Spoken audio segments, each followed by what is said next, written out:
Hi, everybody. That's great. Okay. Hi. Before I officially call the meeting to order, thank you very much, everybody, for being here with us. Thank you, Kim, for being here.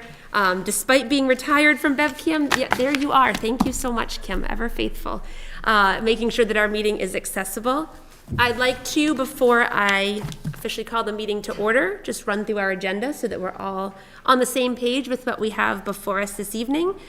We will open the meeting, and when we come to the Pledge of Allegiance, I'll ask that we have a moment of silence as well for former Ward 2 City Councilor Russ Rollins, who died recently. Russ was an incredible Beverly resident, incredibly involved in all kinds of things, including loving his service to the city on the city council, but involved in Beverly High School athletics and just a true lover of this community and real public servant. So we'll take a moment of silence for Russ as we remember him and hold his family in our hearts as well. And then we do have one citizen speaker. Actually, it's a duo. We have a presentation. We have 5 public hearings, and if members of the public are here to speak in any of those 5, you can come up at any time and sign up in front of the city clerk on these sheets. If you need help figuring out which one you're here for, we can do that. And I will say that same thing a lot of times this meeting, so this is not your only chance. We then have some other routine business. We'll take a break for some committee work, and then we'll come back to finish everything up. So with that, I'll officially call to order this regular meeting of the Beverly City Council, Monday, November 20th, 2023, 7:00 p.m. Ms. Kent, will you please call the roll? Bowen? Here. Crowley? Here. Feldman? Here. Hausman? Here. Rand? Here. Rotundo? Here. St. Hilaire? Here. Sweeney? Here. And Flowers. Here. Thank you, Ms. Kent. Councilor Rotundo, would you lead us in the Pledge of Allegiance? And again, I'll invite us to remain standing for a moment of silence for Russ Rollins. I pledge allegiance To the flag of the United States of America and to the republic for which it stands, one nation, under God, indivisible, with liberty and justice for all.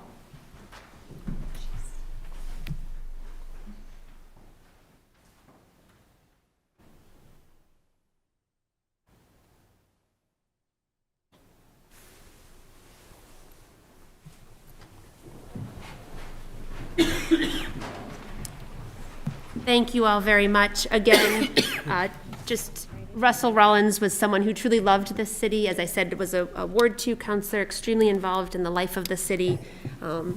Continued to really love being involved in Beverly High School athletics, his grandkids' sports, and just our condolences to the entire family. And we remember Russ fondly for all his involvement. Just a few introductions before we get going. We have several members of our city staff here with us. Darlene Nguyen, the city planning director, is here this evening. Thank you for being here. Dylan Benson from the solicitor's office is here. Thank you very much, Mr. Benson, as well as Assistant City Solicitor Beth Oldmixon. Thank you, Ms. Oldmixon. Ronnie Jacobson, the Mayor's Constituent Services Director, is here. Thank you very much, Ms. Jacobson.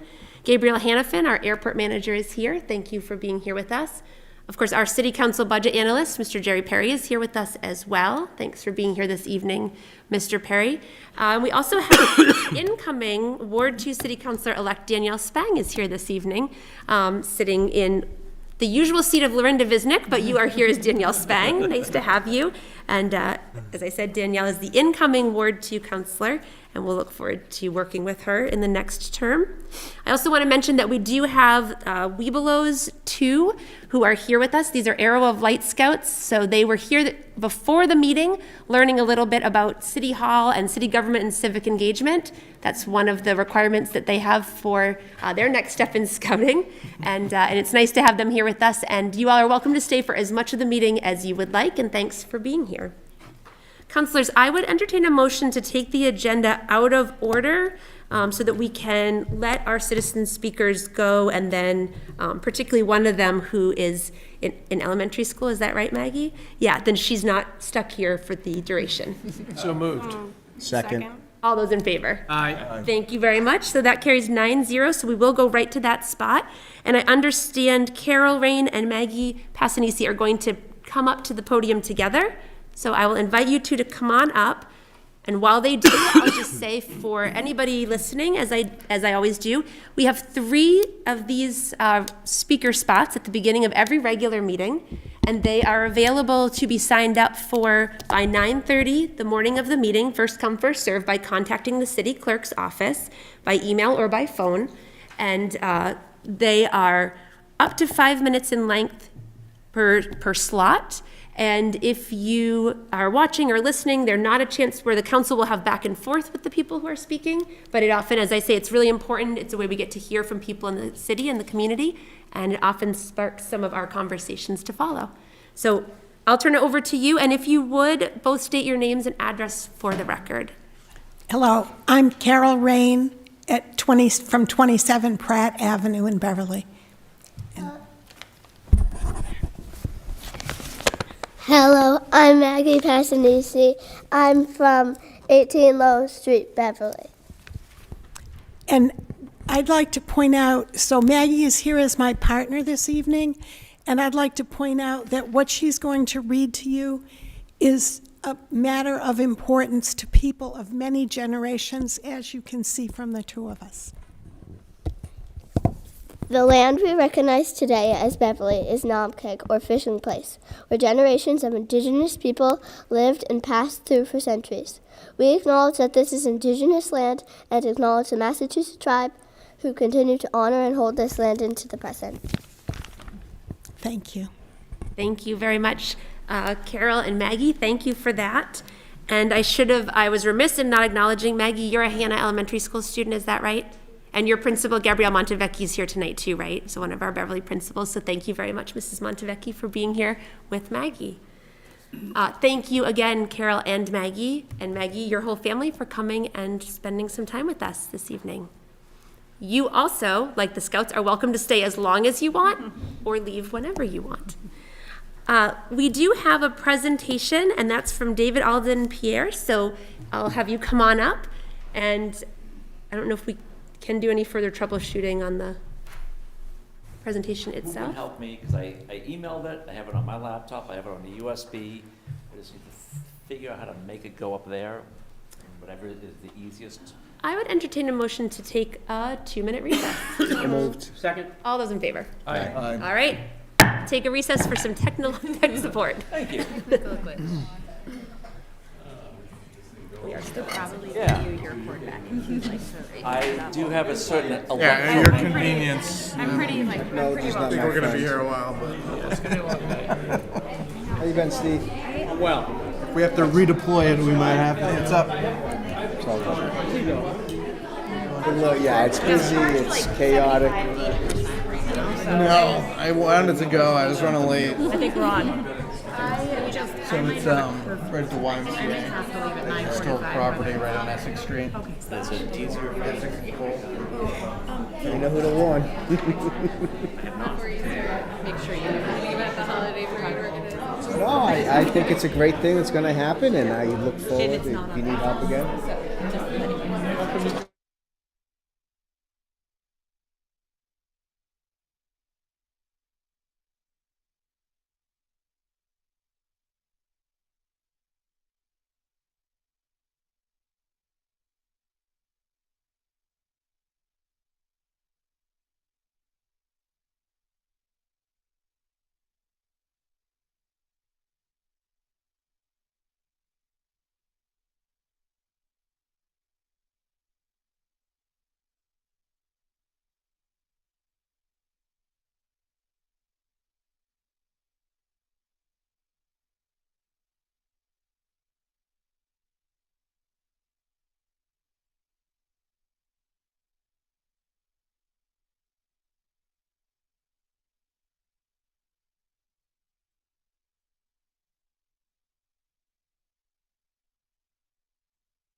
donation from the Sharon Lee Delaney Living Trust. This donation is to benefit the Beverly Council on Aging in its first partial distribution from the trust. We are grateful to Ms. Delaney and her family for the generous donation that will support our senior citizen residents. Mass General Law, Chapter 44, Section 53A requires both City Council and Mayor approval before any grants, earmarks, donation, or gifts to the City Council can be extended for their prescribed purpose. I therefore request the City Council approve this donation by acting on this matter at your upcoming meeting. Sincerely yours, Michael P. Cahill, Mayor. Please refer that to the Committee on Finance and Property. Order number 270. Dear Honorable City Council, I am pleased to inform you that the City of Beverly has been awarded a $50,000 grant from the Mass Executive Office of Economic Development Housing Choice Grant Program. This funding will be used to support updating Beverly's sign ordinance to provide reasonable regulations for exterior signs to bring the ordinance up to date, comply with recent case law, encourage creativity, and make them easy to understand and enforceable. Specifically, this project involves revising Beverly's sign ordinance and reviewing processes for the city to assist businesses with signage updates, respond to the local environment, and streamline the signage approval process. This is a high priority action in the city's 2021 Local Rapid Recovery Plan and a strategy in the 2021 Plan Beverly Master Plan. This is an important step to continue to streamline the city's permitting process for new and existing businesses. Mass General Law, Chapter 44, Section 53A requires both City Council and Mayor approval before any grant, earmark, donation, or gift to the city can be extended for their prescribed purpose. I therefore request the City Council approve this grant. Sincerely yours, Michael P. Cahill, Mayor. Thank you. Please refer that to the Committee on Finance and Property. And that brings us to 7:20. So we will open our posted public hearing on Order 268. Ms. Kent. Order number 268, the City of Beverly ordered that the City Council of the City of Beverly hold a public hearing on Monday, November 20th, 2023 at 7:20 p.m., 191 Cabot Street, 3rd floor, Council Chambers, live stream on BevCam relative to a National Grid Plan 308-04998 Hale Street to install one JO pole on Hale Street beginning at approximately 190 feet south of the center line of the intersection of Hale Street and Hart Street, and continuing approximately 15 feet west. National Grid to install a stub pole 2079-1 with a sidewalk guy wire on Hale Street. Also install pole to pole guy wire from existing pole 2079 to new stub pole. And this was in the newspaper November 13th. Thank you very much, Ms. Kent. Mr. Kazadi, I'll invite you back to the podium. Good evening. My name is Michael Zadi, and I'm representing 44 River Street in Beverly. This job has actually been redesigned, and we won't be installing a pole anymore, so therefore we don't need a petition to install anything anymore. So it's the It's redesigned. Okay. So you're withdrawing this petition, Mr. Kazadi, is that correct? Correct. Thank you very much. I believe in that case, there's no need for questions from the council, but we appreciate you being here. So Order 268 for this Hale Street plan is being withdrawn by National Grid. Mr. Kazadi, could I ask, sorry, will a new plan be submitted? No. Okay, all right, thank you. I think we have some time to go, oh, I sorry. was thinking maybe, Council President, receive and place on file? If it's been withdrawn, don't have to? No, because it's just, sorry. Thank you, Councilor Houseman. I think this happened one other time and it's just withdrawn, so then it's just not. Okay, Thank you. thank you. Mr. Alden St. Pierre, we do have a pretty good window here, so I'll invite you to come on back up before our next public hearing. And if I do have to pause you to open the next public hearing, and we're nearing the end of the presentation, councilors, perhaps we can just recess that one back just slightly so that Mr. Alden St. Pierre can finish. And we want to try this laptop again? That's up to you. If you want it, I think you can put the USB cord in. Should be able to.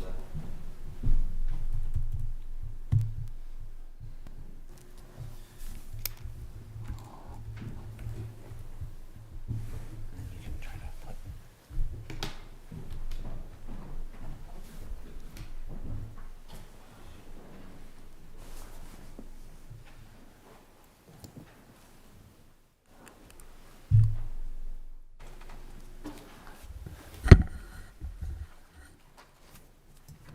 I think this was the problem that was.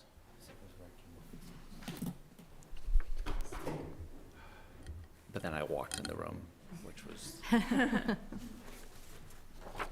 I emailed it to, I had some of your email addresses.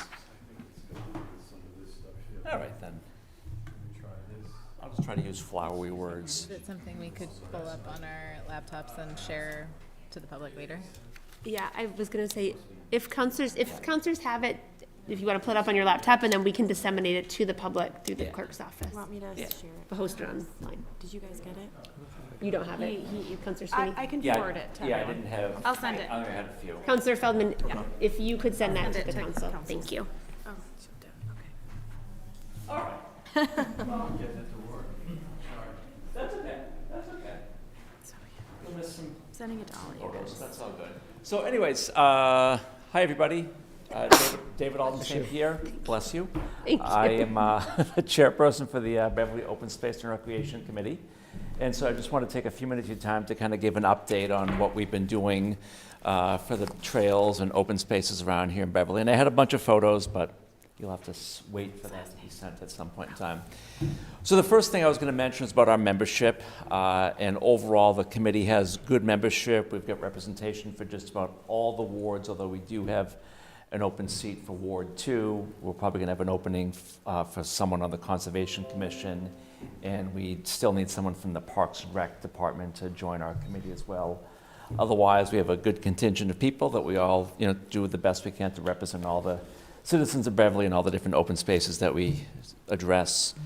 One of the things we started to implement this year, because we do get people that reach out to us from time to time asking about, what can we do to try to help with our trails. So we started to try to have some trail work days, and we've hosted a couple of them. One was early in the season. We had a group of people that came out to Norwood Pond Trails in North Beverly and did a bunch of trail clearing and cleared back a bunch of invasive species and kind of opened up the trail in that manner. And then, I don't know if anyone remembers, I think it was last year, we put a new trail in out at Sally Milligan. And the trail got done, but we needed to put a bridge across this little area called Mackerel Brook. And so we had a trail building day then, so we had a bunch of people carry a bunch of lumber out to the woods and build a bridge out there to make access and crossing the Mackerel Brook nice and easy. So that was done. Then we've also often get Eagle Scouts to come to us with their projects, and an Eagle Scout named Ryan Whiting just finished a project out at J.C. Phillips where he put some really beautiful signs out there at a lot of the different trail intersections, and they're like these really nice CNC designed signs. So they're really great if you ever get a chance to get out to J.C. Phillips and go for a walk. That'll be a better way of preventing you from getting lost. There was another cleanup day that was out at Holcrofts Park, just kind of freshening up the park and cleaning up a bunch of trash and cleaning up and painting and whatnot. So that was done really nicely. And that's some of the things we've done so far. There's some ongoing projects. There are the two parcels down in Simon Street, 14 and 34 Simon Street, where one is going to be a playground, one is going to be a little park. And everything I've heard is that things are still going forward with the playground equipment being on order and some of the park equipment arriving. So hopefully by springtime of next year, that should be done and accessible for the public.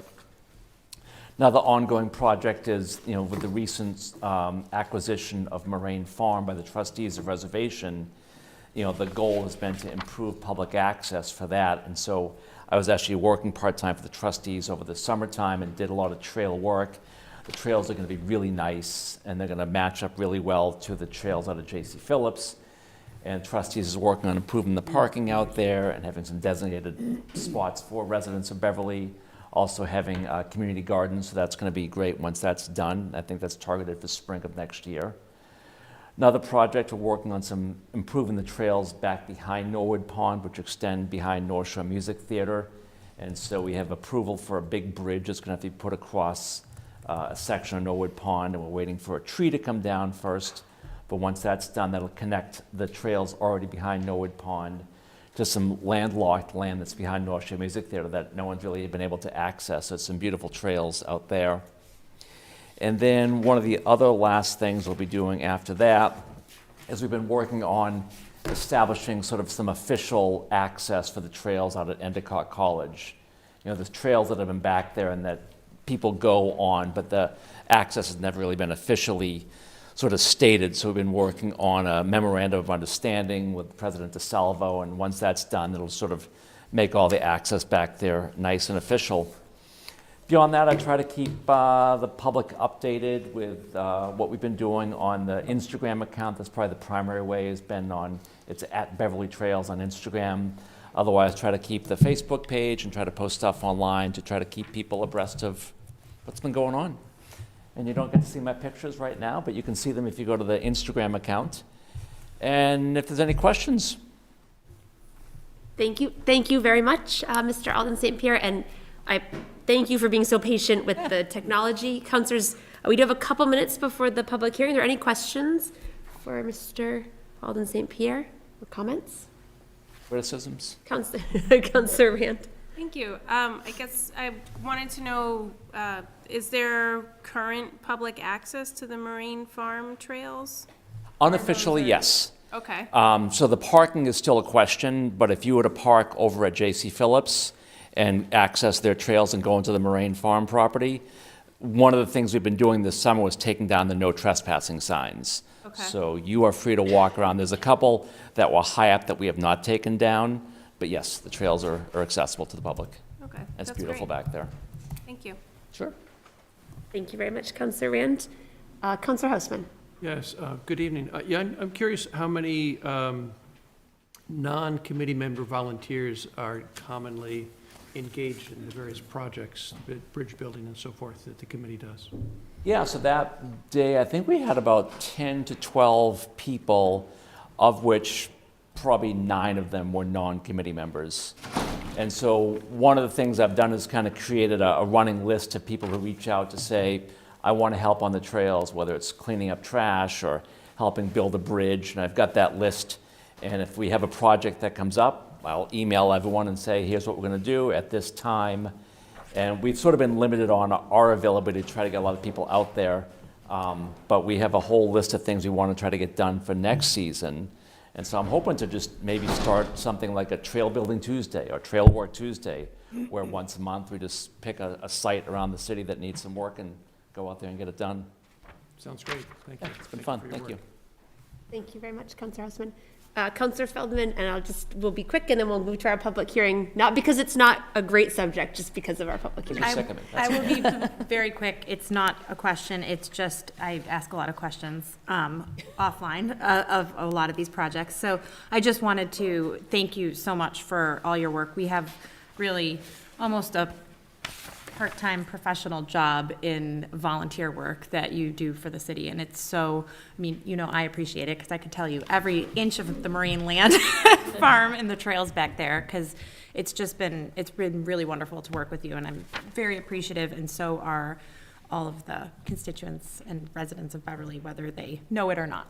So thank you for your work. I honestly, I feel fortunate to live in Beverly. We have so many great trails and great open spaces. It's an honor to try to help keep them open and protected. So, thank you. Thank you very much, Councilor Feldman. Thank you. I echo that thanks from Councilor Feldman. I think we all would for your time, for your passion, for your efforts, for your patience tonight with this with the technology. And we will, I know you said if people go to the Instagram, they can see the pictures, but we also will make sure to share what you had sent to us on the city clerk's page of the City of Beverly website. So if members of the public who are listening, watching, or interested, they can also check there. We'll make sure that that gets shared. Perfect. Thank you very much. Thank you. Thanks, everyone. Thanks for being here with us. No problem. Thank you. You as well. So this brings us to our 7:30 hearing, posted for 7:30 this evening on Order 184A. Ms. Kemp.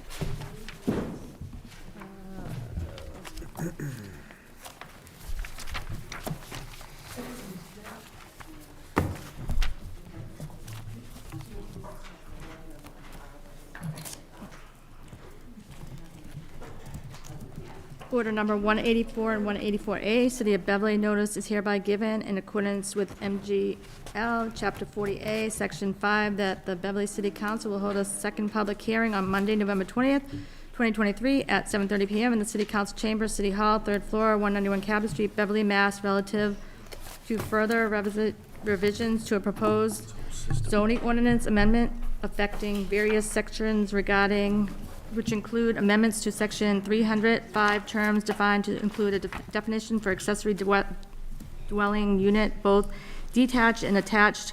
Removed definition for accessory apartment, include an explicit definition for transient lodging, and to clarify the definition of bed and breakfast establishments. Number 2, adoption of a new section 300-55 accessory dwell units, ADUs, replacing existing section 300-55 accessory apartments, allowing ADUs in mostly single-family resident and districts, detached and attached ADUs, non-relative members to reside in ADUs, requiring owner occupancy at one of the dwellings units and one off-site parking space per ADU, setting dimensional and design standards and more. And number 3, additional minor amendments to other sections to the purpose of, among other things, removing unnecessary language and creating consistency within definitions. Copies of the proposed amendments were at the City Council Order 184 and the Planning Board's October 5th letter regarding proposed amendments, therefore, which is City Council Order 184A, are on file in the Planning Department and the City Clerk's office, posted in the Planning Department website, and are available for public review. And this was in the newspaper on both November 6th and November 13th. Thank you very much, Ms. Kent. Members of the public who are here and wish to speak in this public hearing, that sign-up sheet is here, and you are welcome to come forward at any point and sign up, and we will take public speakers when we get to that portion in the order that they are signed up. We do have a nice window of time here before our next posted hearing at 8:15, and so we'll go right to our planning director, Darlene Nguyen. Thank you very much, Ms. Nguyen. Good evening, and thank you for having me. I did hand out one additional grammatical change that we're proposing be included. So hopefully everybody got a copy of that, and I'll describe that. So as you know, and you've heard from our last meeting, we asked you to schedule a new public hearing as a process formality for addressing and having an open public hearing for some of the additional changes that we made. We suggested and were discussed at the planning board meeting and included in the planning board's recommendation. That meeting was on September 18th. Their letter forwarded on October 5th to the city council as a recommendation. Those changes included, so basically removing any prohibition from an accessory dwelling unit to apply for zoning relief. And adding a special permit for those accessory dwelling unit use in that situation. So if a property would need a variance or has an existing variance on the site, but wanted to construct an ADU or have an ADU permitted on their property, they would be allowed to seek that variance or special permit for their property, go through the normal processes that anybody who would be looking to maybe expand a second floor of a garage for another use would be able to go through. And they would, but rather than being by right in that situation, the accessory dwelling unit would also require, the use would also require a special permit. So that was one change. And then the second change, one change that kind of showed up in multiple changes throughout, as we highlighted in the draft language that we sent to you. And then the second change was removing the prohibition of tandem or piggyback parking. Both of those changes were made based on feedback that we heard at the earlier public hearings, and in an effort to kind of broaden the allowance of accessory dwelling units within the city and hopefully be able to see units created. And then the third change that we just clarified today was we had language that used the term habitable space in our definition for, or in our dimensional requirements for the square footage of a use. We don't have a definition for habitable space and don't use that in our ordinance elsewhere. So we're using gross floor area, which is defined in our ordinance and was used before under the accessory apartment ordinance. So it's more consistent with the language that we use in our ordinance. Thank you very much, Ms. Nguyen. Are there questions or comments, initial questions or comments from members of the council for our planning director? Councilor Rand. Thank you. I guess I just wanted to lead with a comment saying thank you for proposing the additional amendments. And I think, it's just that this has been a really good example of how public hearings and public commentary is accepted as feedback and can result in a change. So thank you for that. Thank you. And thank you to the public that participated. Thank you very much, Councilor Rand. That's a great point. And I guess I'll add a word of thanks to our colleagues over on the planning board who took the time to also consider some of these recommendations and send their recommendations back to us this evening. Any other questions or comments from members of the council? All right. Let's go to members of the public then. We do have 2 members of the public who have signed up to speak in this public hearing. And so I will go in the order that people have signed up. And just to make sure that everyone's getting the same amount of time, Councilor Rotundo. Oh, thank you, you're ready.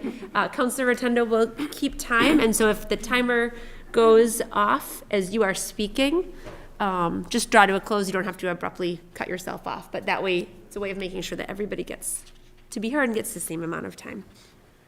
So the first public speaker that we have signed up is Arthur Thompson.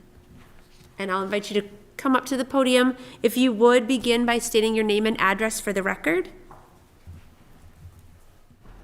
And then Councilor Rotundo, 3 minutes? Sweet. Thank you. I'll be brief. Good evening. My name is Arthur Thompson from 7 Center Road in Beverly, and I appreciate your time this evening.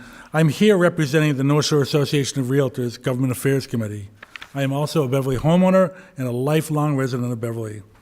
The NSAR has voted to support the change in ordinance for ADUs from special permit to by right. No one would disagree that Beverly needs more housing. Here is an opportunity not only to add more places for folks to live, but also give homeowners options. There are many older residents who would like to stay in their homes and age in place. They are often on tight budgets. Adding an ADU would give them the opportunity to either gain income to maintain their current home or offer smaller, manageable spaces in a larger space suitable for young families just getting started. An ADU could also offer space for a returning child, we know that's happening, for a returning child with quarters independent of their parents. Another advantage of ADUs by right is that these units can now have the oversight of city inspectors. Ask any realtor, they'll tell you about visiting a property for an owner who wants to sell and finding illegal, unpermitted units. Some of these are basement or attic units lacking proper means of egress, among other violations. It's often difficult to make a homeowner understand that this is a problem, especially if they inherited the property or in some cases bought it that way.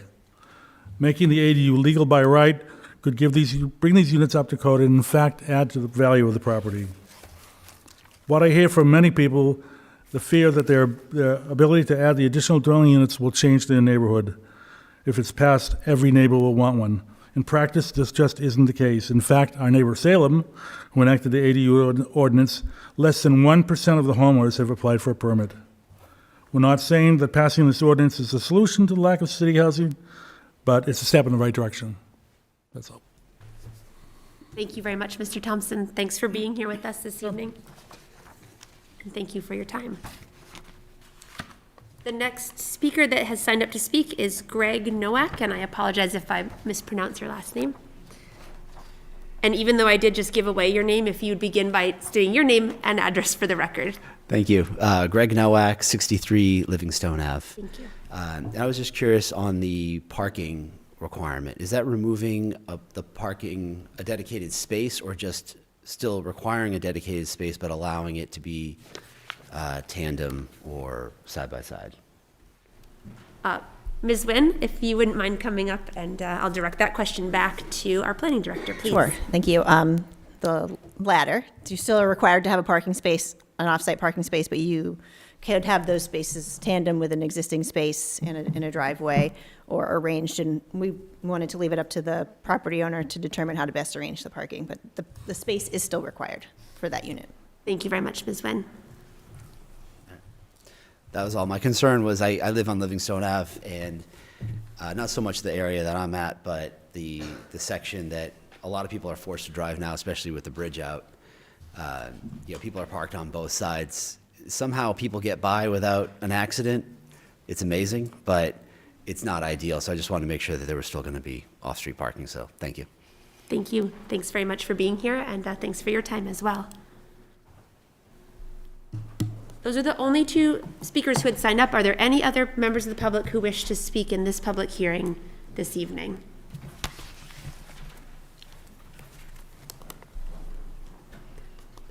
Mr. Drake, if you would begin with your name and address for the record, and then up to 3 minutes.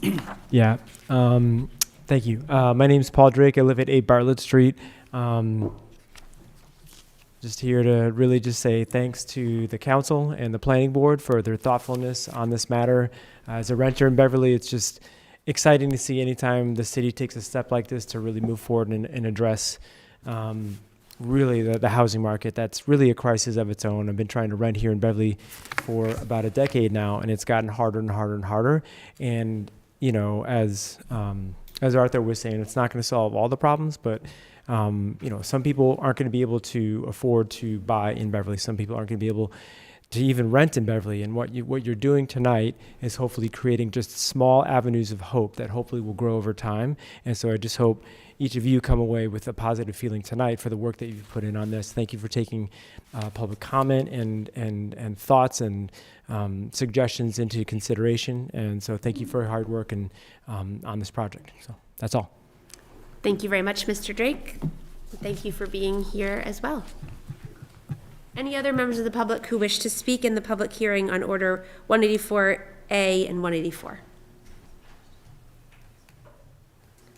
Councilors, any other comments or questions on these? Councilor Bowen.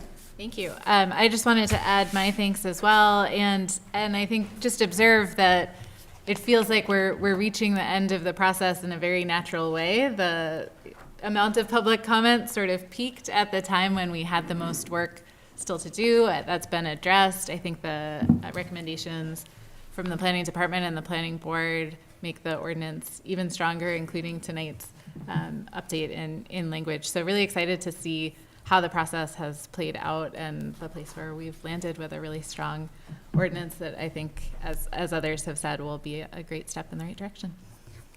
Thank you very much, Councilor Bowen. Any other comments or questions from members of the council? All right.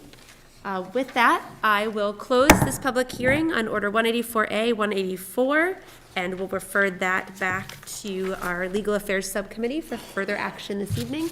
And thank you again, Ms. Wynn, and members of the Planning Department for the work that you've done on this as well. And thank you, certainly, I'll echo the thanks that other councilors have noted, members of the public who have participated in this process all the way along.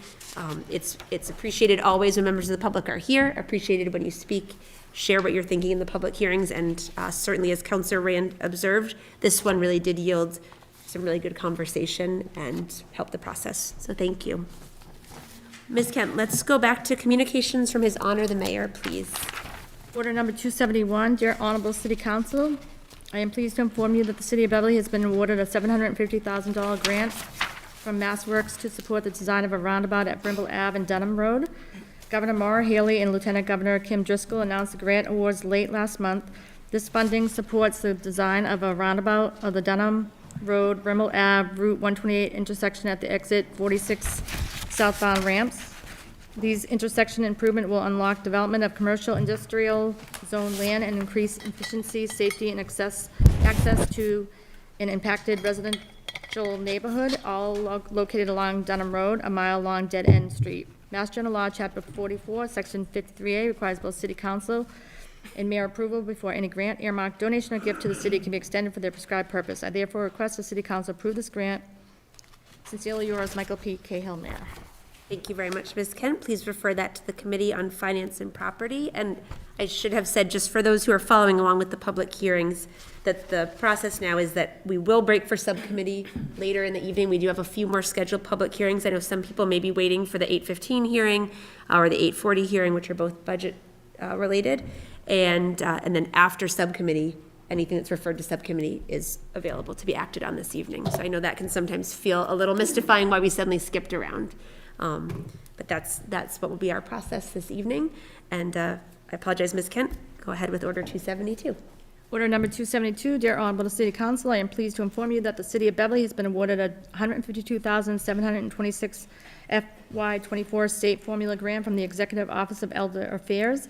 This annual grant funding is based on a 10,909 senior citizens living in Beverly per the 2020 U.S. Census at $14 senior and supports operation at the Council on Aging. Mass General Law, Chapter 44, Section 53A requires both city council and mayor approval before any grant, earmark, donation, or gift to the city can be expended for their prescribed purpose. I therefore request the city council approve this grant at your upcoming meeting. Sincerely yours, Michael P. Cahill, Mayor. Please refer that to the Committee on Finance and Property as well.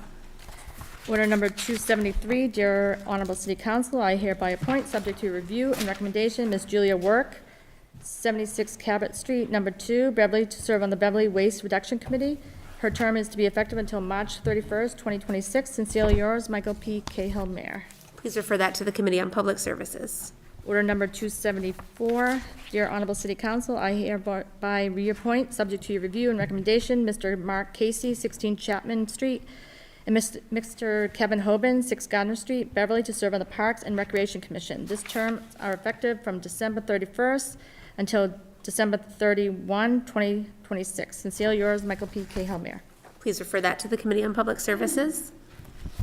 Order number 275, dear Honorable City Council, I hereby reappoint, subject to your review and recommendation, Ms. Ellen Hutchinson, 4 Concord Terrace, and Mr. Wayne Miller, 5 Pasture Road, to serve on the Planning Board.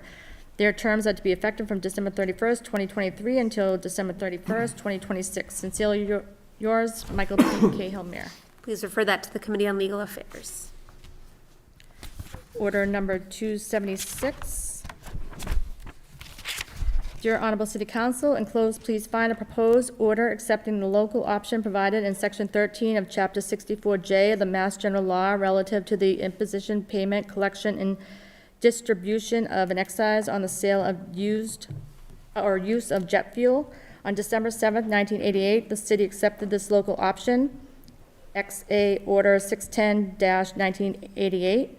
Thereafter, in November 2016, the state legislature amended the statutory language for the avoidance of doubt on the application of the statute. I request that the city accept MGL C-64J, Section 13. Pursuant to Federal Aviation Administration regulation, all excise collected is considered airport revenue, is subject to revenue use requirements, and must be used for airport purposes. Please initiate action on this matter at your City Council meeting on November 20th. Thank you. Sincerely yours, Michael P. Cahill, Mayor. Please refer that to the Committee on Finance and Property. Order number 277. Dear Honorable City Council, please find enclosed an order proposing amendments to Section 41, 42, 43, and 45 of Chapter 270, Vehicles and Traffic of the city ordinances to address the concerns regarding parking in the area of Lothrop Street.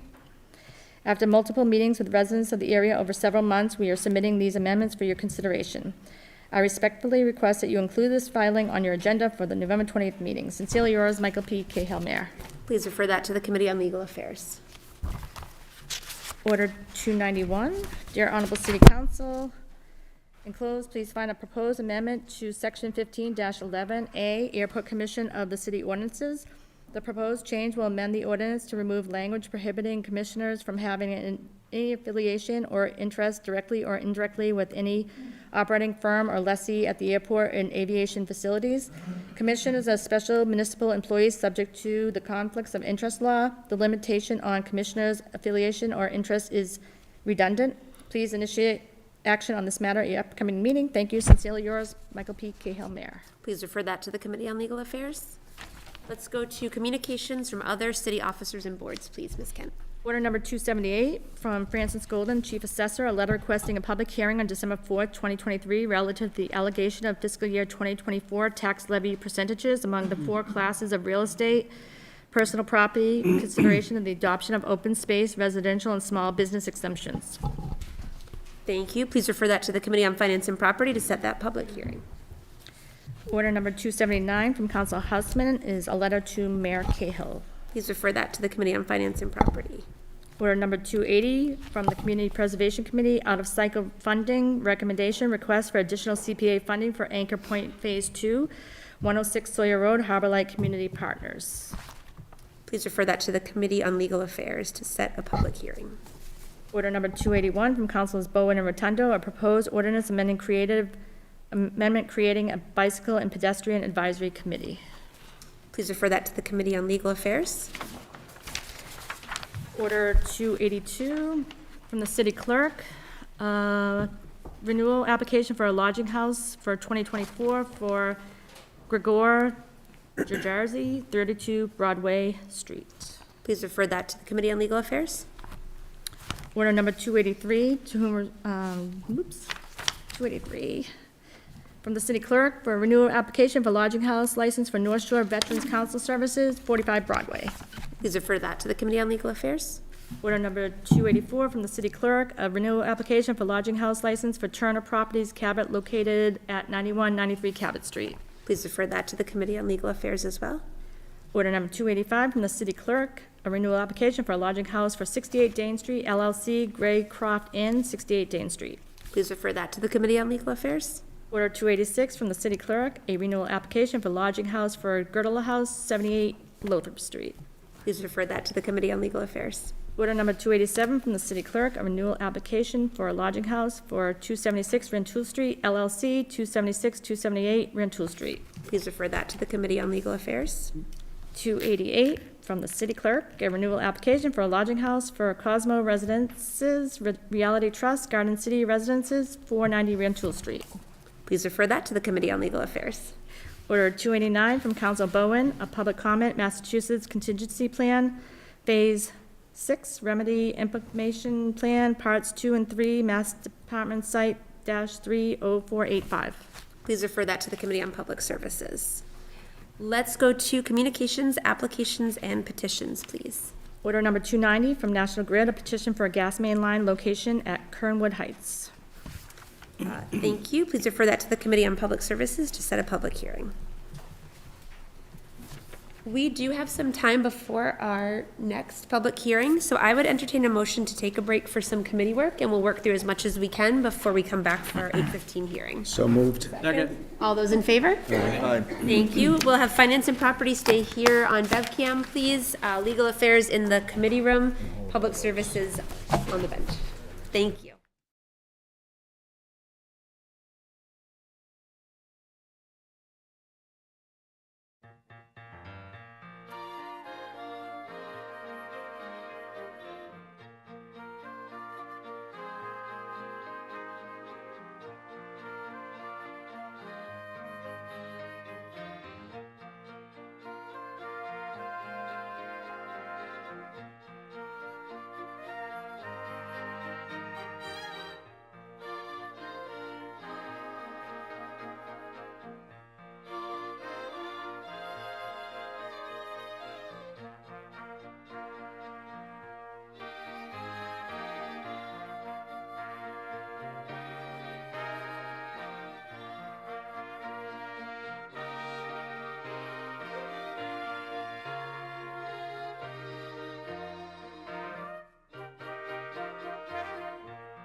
Order Subcommittee on Finance and Property.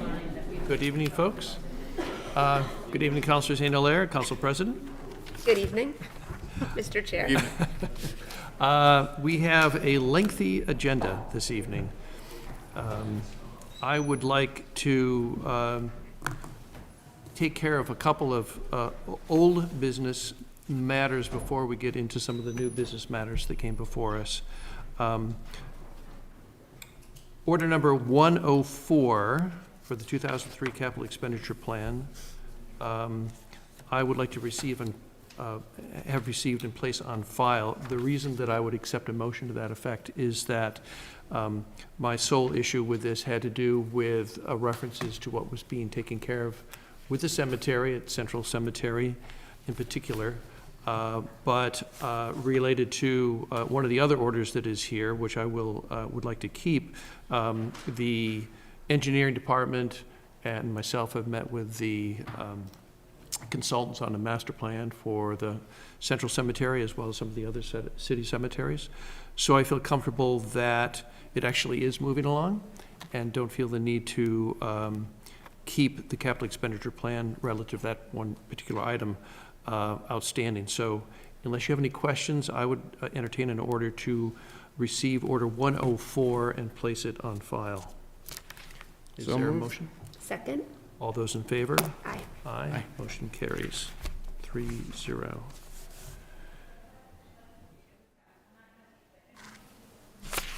Let me hand it to you. Yeah, actually, why don't you do that? That would be handy.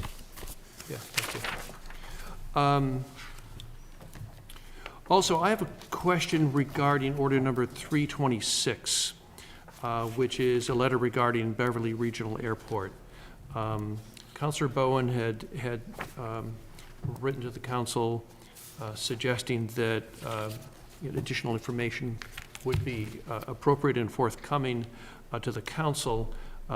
What has happened in the interim is we now have a new airport manager who is sort of still getting his feet on the ground up, and I think that although certainly open to your input, that it would be appropriate at this point to kick this off until the new term, at which point this can be taken up again.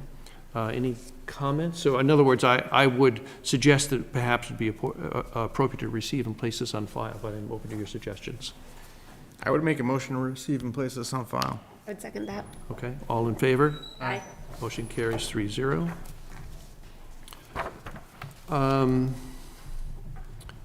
I guess that Order 165, my update in petitions regarding Central Cemetery, I would also be, I think, willing, given the calendar, to receive and place that on file as well.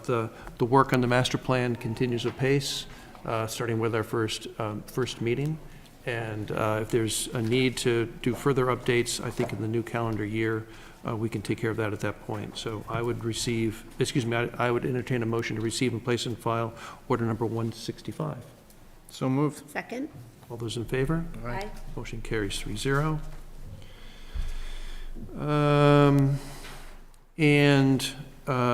I guess as to orders 210, 211, and 212, these are the earmarks related to the library HVAC system, and I wonder if we could have Mr. Perry, a budget analyst, give us an update on the status of this, and we have been just bringing them forward. As far as I know, that's still the status quo. Is that correct? Yes. Good evening, Mr. Chairman, members of the committee. Though I'm glad Mr. Ailes is here, the administration is in the middle of trying to finalize some numbers on these large projects, and I'm hopeful that they'll be coming shortly. Last time I talked was the end of November. Are we on track for that? I don't believe there's enough time left to get everything done before the end of the term. Okay. So it likely may need to spill into January. Okay. That's new to me, Mr. Chairman. So, having said that, these are grants which obviously I think we would ultimately recommend approval. The reason I suggested to the committee to hold them was to get better information. Not quite sure the direction we're going with all of them, but certainly we would not refuse the grants. Given the fact that the term is begin and end, we are ultimately going to accept them. The only thing I was concerned about with the administration moving forward with trying to do some portions of each one of those grant projects that we may not be able to ultimately afford.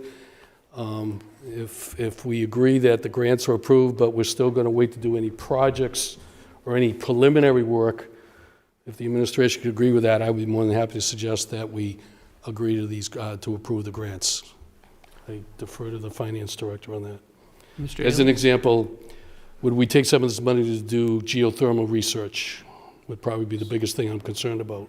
Yeah, so there's already been some work done on the feasibility of the geothermal work over at the HVAC, for the HVAC system, and some envelope work at the library. There was an original appropriation of $2 million to begin that work over there. We've been using that. There's still plenty of that left. We're at a point now where they've refined some figures, and we're preparing a package with the OPM to come before you. But given that we've only got 2 more meetings before the end of the term, we most likely will wait till January to introduce that, and it would likely be either the first meeting in January or the second. I'd need to defer to the mayor on that.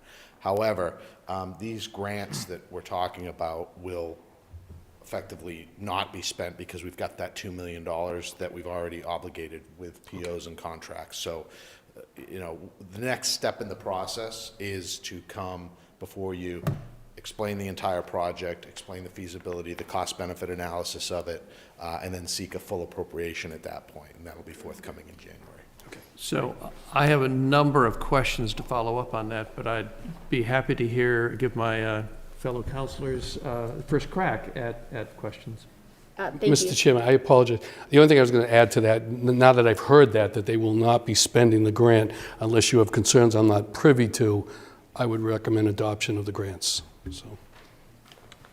Thank you, and thank you, Councilor St. Hilaire. I just have one question, which is, with these earmarks, if we were to approve them and ultimately not approve the project, are they just returned? What happens to them? Does accepting these earmarks commit us to the project, is my question. Do you want me to answer? Well, I mean, I would like to hear from, I'd like to hear from Mr. Ailes on that question, yeah, if I may. That's more of a technical question. I mean, I think legally, if they are approved, we're authorized to spend them per the terms of the grants or the earmarks. That's the action that the council would be taking.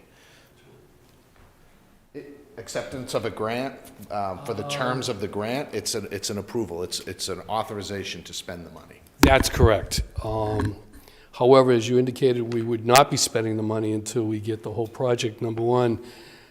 And I maybe the grants director can help me. My experience, I could be dead wrong, is maybe we don't do this tonight, would be that, yes, we are, but if we don't do the projects and we don't spend the money, we can, I believe we could rescind the grant and give it back. Maybe Ms. Barrett, I'm sorry, go ahead, Mr. I was going to make a suggestion that might kind of help us kind of get beyond this. Why don't we hold it? We've got one more meeting before the end of the term. At that point, we can have some more dialogue. We can prepare. We weren't really prepared to discuss this evening. I'm sure the mayor would like to weigh in on some of it. I'm sure we'd like to have some back and forth around the time frame we're looking for with the OPM. Before we take any action on it, I'd like to give Councilor St. Hilaire an opportunity to ask any questions if he has them. Well, like you suggested, I have a number of questions as well, but I'll just start with timeline. If we were to hold, are these good indefinitely, or? No, we can, I don't believe there's any restriction for the acceptance other than the calendar year restriction on, or is that not even a restriction? It's fiscal year, right? Ms. Barrett, if you wouldn't mind coming up to the podium. Thank you. Thank you. I just want to clarify, there are 3 earmarks. They're not grants, and they're reimbursement-based earmarks. So if we never spend money on the project, we don't submit for reimbursement on the earmarks. We basically decline them, to answer the earlier question. And then the second question was from Councilor St. Hilaire. Yeah, just do these expire at some point? or- So the federal earmark is from HUD, the $1 million, and we do need to process that by, I think, mid-January. So that one does have sort of a rough time frame where we do need to process it. The If two I may, yeah. process meaning accepting it, accept the Sending council in all the taking action documentation, yeah, that will agree to accept the earmark. by mid-January. So you would need presumably action by the council in December at the latest in order to be able to process the I paperwork think by that mid-January? the first council meeting in January, we could do that as well. I think typically, Council President. Just as a point of order, at the Yes. end of this term, anything that's not acted on will no longer be in front of the council, so it would need to be refiled. That was my only. Yeah. Okay. Well, and typically with the first council meeting, you would know this better than me, Council President, we wouldn't typically take up much in the way of substantive business, correct? It would be more sort of organizational and governance. So, am I correct in that? Counselor Osmond? Yeah. Not only that, but wouldn't we also have to go through the same process again? And that would just put us past that January timeline anyway. Yeah. But, I'm sorry, go ahead, Council President. I was just wanted to return to Ms. Barrett's point that, for me, it was helpful. It's helpful when Ms. Barrett said that these are reimbursement earmarks essentially. So if we do not do the project, if I'm understanding Ms. Barrett correctly, then we're not committed to the earmarks because we just don't get them. Is that correct? We never submit for We never spend reimbursement. them. Yeah. So, I guess my comment is, I would like the administration to, sometime during this term, before the end of this term, come to Finance and Property or the council, but certainly Finance and Property, and provide an update on the numbers. We started at 2 million on this. My understanding, for a variety of factors, is the dollar figure is substantially more. It projected on the HVAC system at the library, and it would be useful and helpful to actually keep it on our agenda so that you would know that we're looking for an update before we go ahead. I understand that their reimbursement, and there would be no reason for us to decline it, but as a matter of procedure, it would be helpful to keep it on our docket, knowing that you would then have an opportunity to come before us for further updates on the subject. Sure. I think that goes back to the earlier comment I might have made, Mr. Chairman, which is, let's just, if you would like, we can hold it till the next meeting. We can come with a little bit more information and be prepared to talk about them then, and hopefully give you all comfort with voting it out at that point. Yeah. Council President, do you have any, trouble with holding it so that we can make sure they come before us for more information later? I don't, I do not. I feel like it was helpful for us all to be on the same page that anything, however we decide to act, if we take no action, it would have to be refiled for January. Yes, agreed, yeah. I mean, I think we need to take action this year for sure. Yeah. And presumably to accept, but keeping it on our agenda provides a venue, an opportunity. I have no objection to that. Yeah. Councilor St. Hilaire, do you? I'm comfortable. Okay, so we are going to hold orders number 210, 211, and 212. And we're getting close to the We have 3 more minutes. hearing. Sort of in the same vein, Mr. Ailes, but we don't have time, certainly in the next few minutes, to address order number 258, which is something that is more general, and the subcommittee has talked with you about, which is sort of a general update on where we are on the current status of major building projects in the city. So it would be useful if we could get some kind of update on that still this term. So I'm going to hold that as well on our calendar. And then maybe we can take care of 1 or 2 of these orders. Let's see. Well, we'll just take the one that's on top of the pile.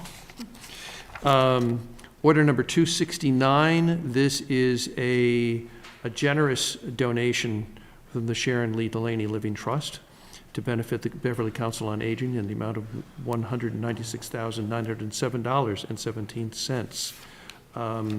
And the information we have is this is a first and partial distribution from the trust, suggesting that perhaps there are additional ones more to come, which is outstanding, really.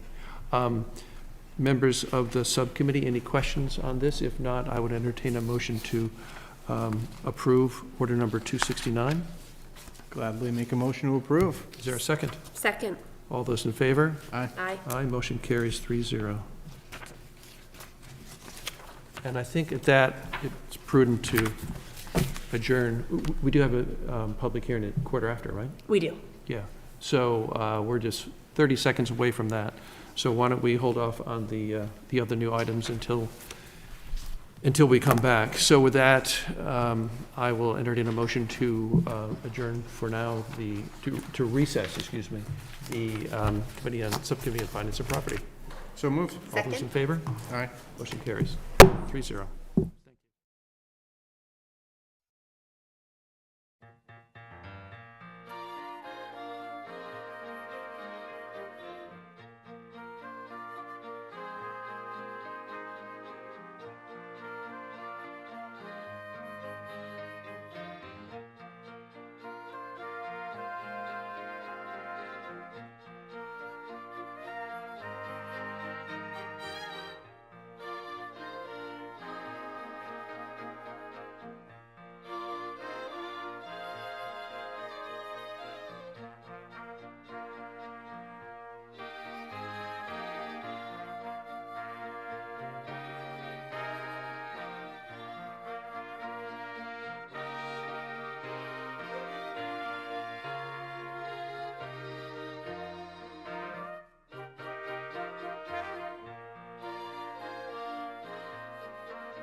I will call the council back to order because we do have an 8:15 posted hearing. I know Legal Affairs will be heading back in, but we've got a quorum here in the room.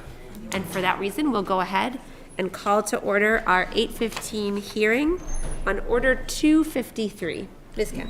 Order number 253, City of Beverly, order that the City Council of the City of Beverly hold a public hearing on Monday,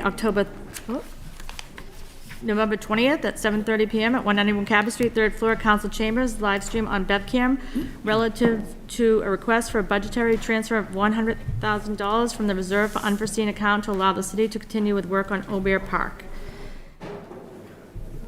This was continued, that's why I messed up the date. Thank you. Yes, Ms. Kent's right. This is a public hearing that we are continuing from our prior meeting. And so I appreciate that, Ms. Kent. Through me. I will say, members of the public, if there are members of the public here who wish to speak in this public hearing, the sign-up sheet is in front of the city clerk. You can come up at any point and add your name. And it looks like our City Finance Director, Mr. Brian Ailes, is at the podium and ready to begin. So I'll turn it over to you, Mr. Ailes. Thank you very much, Madam President. This evening, we are asking that the council take up this action and vote it this evening. We did, and we appreciate the opportunity to allow us the time to submit a supplemental grant request. Unfortunately, that did not pan out, so we ask that the order stand at the $100,000 as originally filed. I'm here with some of our team to discuss the the project and the property in a little more detail if needed. But as the communication outlines, this is funding that will begin some of the design and permitting process related to the erosion and the climate changes down at Obear Park. Thank you very much, Mr. Ailes. Councilor Rotundo, this is your ward. Let's go to you first. Thank you, Madam President. Mr. Ailes' question in regards to with this funding, if it's to be approved, understanding from what was explained to me that it's to get permitting and almost like a shovel-ready project in place for when this study that was done in 2021 didn't pan out with the state, but what's the timeframe we're looking to expend this money, this study, or this permitting and everything like that? Because it seems when we put money out there, it takes a little longer than it should. So I'm just curious. I know we have a member of Ryle's side who came specifically to see what the progress would be on this. So how long do we anticipate something like this to take? Yeah, Arena can get very specific with the timeline, but what we're requesting is that the funds be transferred within the general fund. Therefore, we would need to obligate them with some form of contract and likely deliverables before the end of the year, although some of those deliverables may spill over a little bit, but I'll let Arena get into this. Thank you very much. Thank you, Ms. Good Keefe. evening, councilors. So the sub-consultants, or the consultants that we're bringing on for this phase of the project, have seen the terms and conditions, and they're prepared. They submitted scopes for our original application for the Coastal Resilience Management Office's Coastal Resilience Grant. And so we're ready, when they are, to move forward. This week and last week, we had a team of surveyors out on the site to do work that we had already budgeted for, or had used our funding for fiscal year 24 to complete. And the results of that survey will be handed right off to the designer, the ecologist, who can develop and kind of take where we left off from the 2021 feasibility study and turn those into a design that's permittable. So the permitting expert will then, kind of working in tandem with the ecologist, will be advancing the permit applications to our local conservation commission and, as scoped out here, to move through the state permitting as well. So that we're expecting to be completed by the end of the fiscal year. And after that point, we'll launch a federal permitting process, which is known to take a little bit longer. So we really just don't want to lose time on this project. Councilor Rotundo, follow.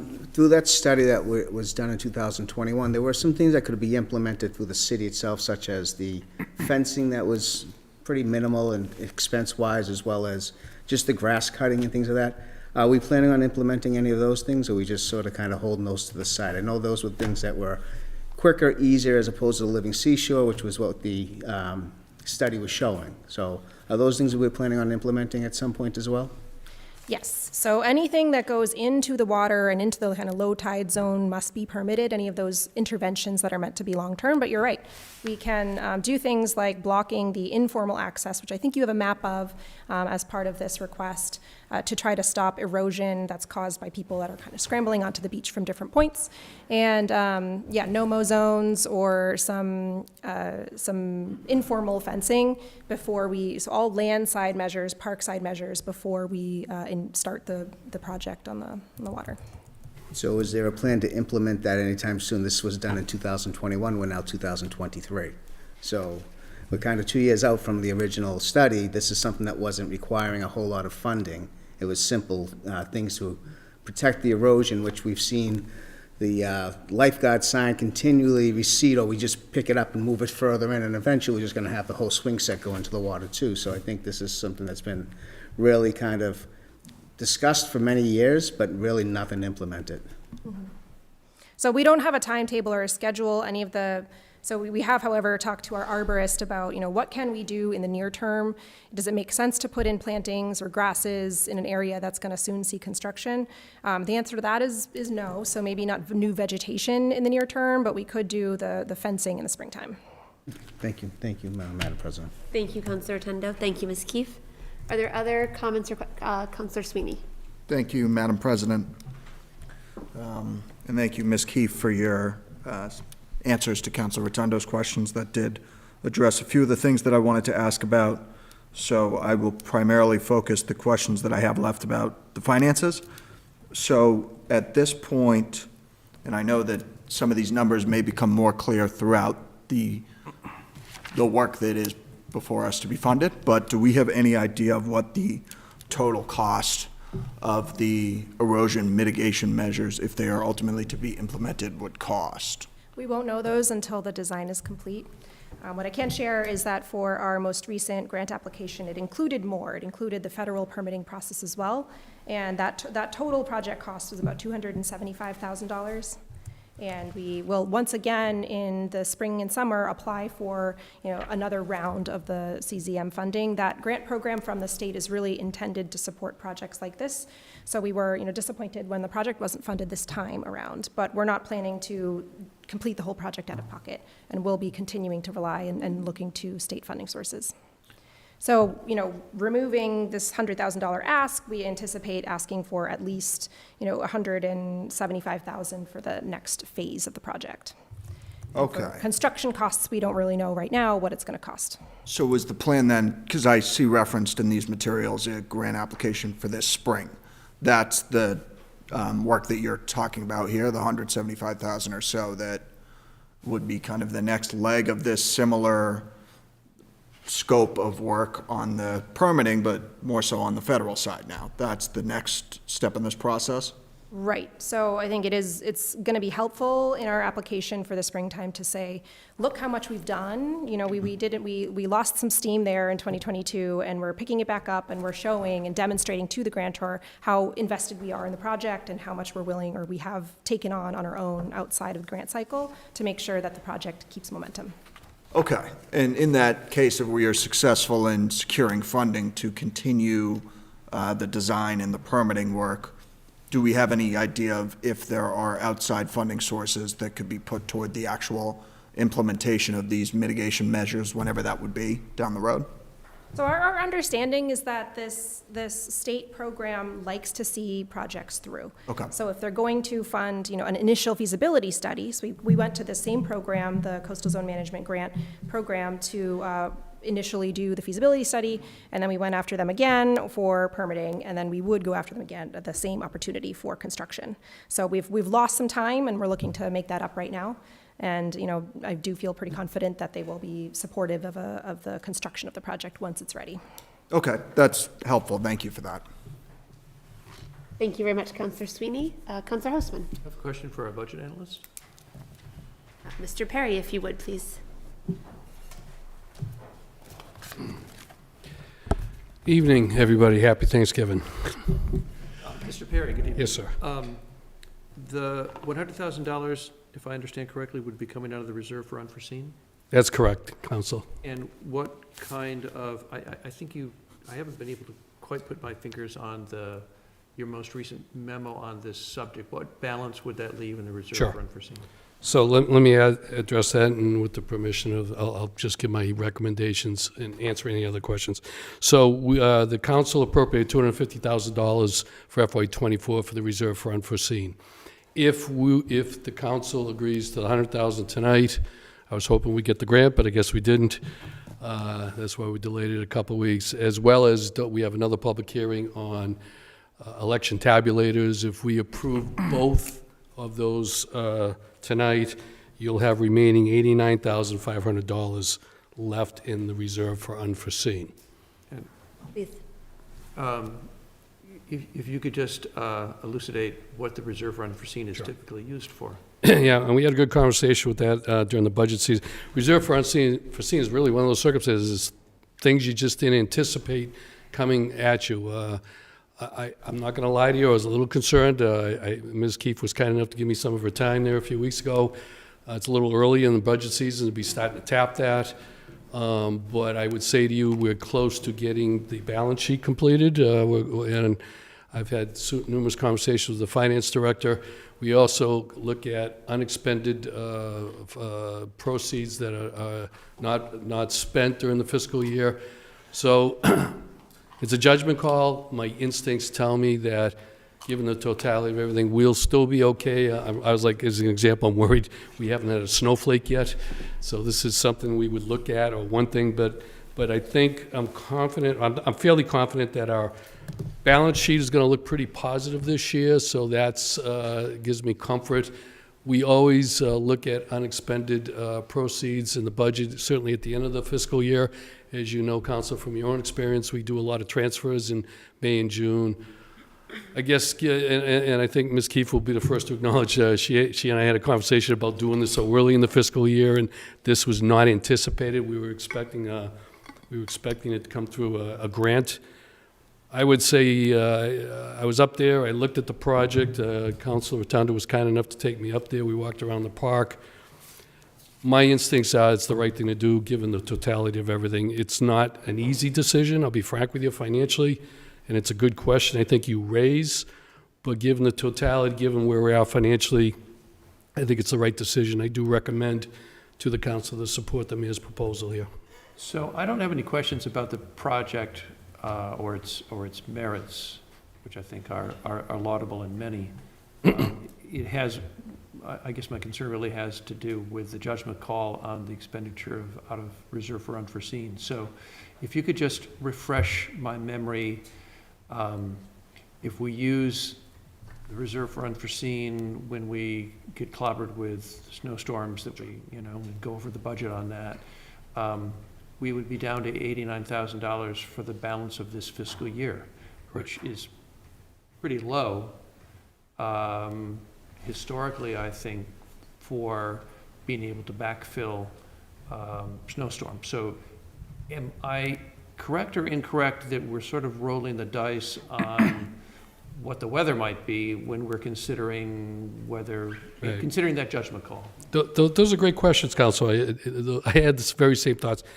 My instincts are we'll be okay. A couple of reasons. First off, a lot of people aren't aware of it, but under Chapter 44, we could, if we had to, carry the deficit forward into a next fiscal year and provide for it next year. I'm almost surely not going to do that, but that's an option. Secondly, the free cash would be an appropriate expenditure for this, given the circumstances of unforeseen. The $250,000 we have in there probably wouldn't even cover, if we have a bad year, the snow and ice. Anyways, we would have to tap some of our other resources. Historically, at least in my 7+ years of being here, or 7 years of being here now, we've normally tapped unexpended proceeds from other line item accounts. I'm confident we can do that. I have confidence we can handle this. I think it's the right decision. I wouldn't, even though they're the right questions to ask, and I did raise the same things with Ms. Keefe when we met a few weeks ago, and certainly discussed this with Mr. Ailes. Bottom line to it, my assessment is it's the right decision. I think I'm comfortable we'll handle it. If I may, one other question to Mr. Ailes? Yes, and then we'll go to Councilor St. Hilaire, Bowen, Feldman. Thank you. Just so everyone knows I saw them. Thank you, Mr. Ailes. I rather expect that this is a foregone conclusion answer, but would you agree with Mr. Perry and his assessment in terms of the resiliency of the reserve for unforeseen and other ways to handle snow budgets if we had an issue around that? Yeah, but I would add just a slightly little kind of alternate perspective to it. The reserve for unforeseen, when we set it up, is really designed to guide us through that blackout period of free cash, right? If anything happens in kind of those first 5 or 6 months of the fiscal year, we don't have access to the reserves at that point until they're certified from DOR. That's historically what we use it for. If it remains available after we certify free cash, we'll certainly look to those resources before tapping free cash, but it's really kind of the safety net against that, and we will have free cash certified, well, I should say we'll have it submitted to DOR probably within a week or two, and then it usually takes them about a week unless it spills into tax certification season. Sometimes they'll punt it to the first of the new year. So if I may, the window of exposure here between now and free cash is a month or so. Which I can't even get an appropriation to you all to have it approved in that time frame. So we're done. This is okay. All right. Thank you. Thank you, Council President. Thank you very much, Councilor Hausman. Councilor St. Hilaire, please. So, I just wanted to echo some of Councilor Hausman's earlier comments. Certainly, approve of the concept of the project and the importance of Aubert Park to our outside in the city is unquestioned. And protecting that is obviously important. But is this in the capital expenditure plan, Brian? I guess trying to understand, as Councilor Hausman pointed to, how did this come out of nowhere? I don't really love using the unforeseen for this type of thing. And I've got a lot of projects in Ward 6 that have been multiple years in the making, and just trying to understand where did this come from, and how are we not, what else, where are my projects on the list for Ward 6, not this isn't important. With your permission, I think I can answer that, Lou, because that's a great question. I asked that very question myself 2 or 3 weeks ago. It was not in the capital expenditure plan. You are correct. However, Ms. Keefe's office is up and running. They've got an additional staff person that I talked to, both her and Mr. Ailes, about this. And I've been assured that they will begin adding in the next capital expenditure project in February. They'll start incorporating their project in there, so we're aware of that stuff. And your point is well taken. They've assured me they'll do that, and I think that's the right approach. With regard to a host of other capital expenditure projects, you and I have talked one-on-one. I've talked to several of you about this. I've had numerous conversations with the administration on this, above and beyond just this. I had a meeting with the mayor a couple of weeks ago. We had a very robust conversation about this stuff. I can tell you that they've just hired a new engineer in there, which I'm optimistic will start moving things. We also, to refresh your memory, Commissioner Collins reorganized his staff, and we had hoped that by January, at least that was the promise to us, but to the council anyways, that they would be able to start moving these projects after the reorganization and the bringing on of staff. We're getting closer to January, I acknowledge that. I was informed they're having weekly meetings now on these capital expenditures that are still outstanding to be done. So if I could suggest a little more patience, I'm hopeful and optimistic that maybe after the first of the year, we'll have a better handle. Maybe we can even invite Commissioner Collins in to address those very issues that you raised, Councilor. But we had a gentleman's agreement, I think, to try to wait till then anyways, and I would suggest we do that. But your questions are well Yeah, and just to follow up, like I said, I'm going to vote to approve it. I just, any transparency around the total projects and the timeline would be, I think, appreciated. Sure. Thank you. Thank you very much, Counselor. Counselor Bowen. Thank you. Most of my questions and comments have already been covered. So the only other point of clarification sort of on the same theme that I wanted to get was around the public property account. I know there was $80,000 or so in there for green initiatives, including grant matches that were anticipated for this grant if we received it, and the Lynch Park grant, which we have been awarded. So just want to confirm that that money is all committed, not available, that there isn't any other money in the engineering design budget under public property or other sort of previously budgeted funds available that could address this newer need. Thank you, Counselor. So I would love to be able to have all of this in the green initiatives line in public properties to just pay right out from our appropriated funds. We're spending $17,000 in the site survey from that fund, and the entirety of the Lynch Park CZM grant match as well. So the grant matches remain a combination of in-kind hours from staff and cash. So we were going to do combinations for both of those projects moving forward, and we don't have more. Everything that we can foresee spending for the next, 10 months away, less than that, 8 months away, has been appropriated or reserved for known expenses. Great. So just for the grant match for Lynch Park, that's then another 60 or 70,000, or? It's going to be between 40 and 50, yeah. Mm-hmm. Thank you, Councillor Bowen. Thank you, Ms. Keefe. Councillor Feldman. Well, my questions have now been answered because that was the last of them, so thank you. Thank you, Councillor Rand. Oh, thank you. I guess I wanted to sort of tag on to Councillor St. Hilaire's questions and Mr. Perry's response, just to add that so our coastal resiliency plan from 2017 identified Aubert Park as a need, a high priority need to address in the city. And then the 2018 hazard mitigation plan further identified Aubert Park as high priority. So, you know, it's not that this has come out of nowhere. This actually has been in the works for a few years. And I guess sort of a follow-up question would be, do our kind of resiliency plans make it to the capital expenditure plan? I don't feel like I've ever seen those kind of mesh, but I'm wondering if your thoughts through you, President Flowers, to Ms. Keefe. I wonder if sort of the future of our resiliency planning is to sort of mesh that with capital expenditure plans. Yes, I think that's a great point. And you're right, it's been brought up before, similar to Lynch Park as well. High priority sites and assets. I mean, our coastal parks are assets, and they're not the way we traditionally think about building improvements. But we have enough information now for the projects that have at least started to know, what to put in the capital expenditure plan for next steps.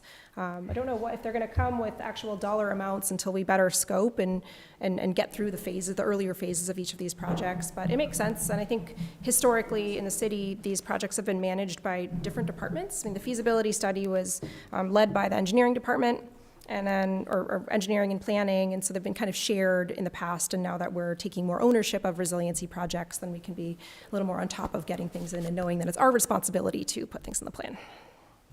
Thank you. Thank you. Thank you very much, Councillor Rand. Thank you, Ms. Keefe. Councillor Sweeney. Thank you, Madam President. Just building out off of the point about the capital plan and this project not being on the capital plan, as you mentioned in the earlier line of questioning I posed, you're fairly confident, and I hope that's the case, that we do get some of these grants that would continue to allow this project to move forward after this appropriation. But I am curious, because it sounds like we had applied for a grant that we did not get in this instance.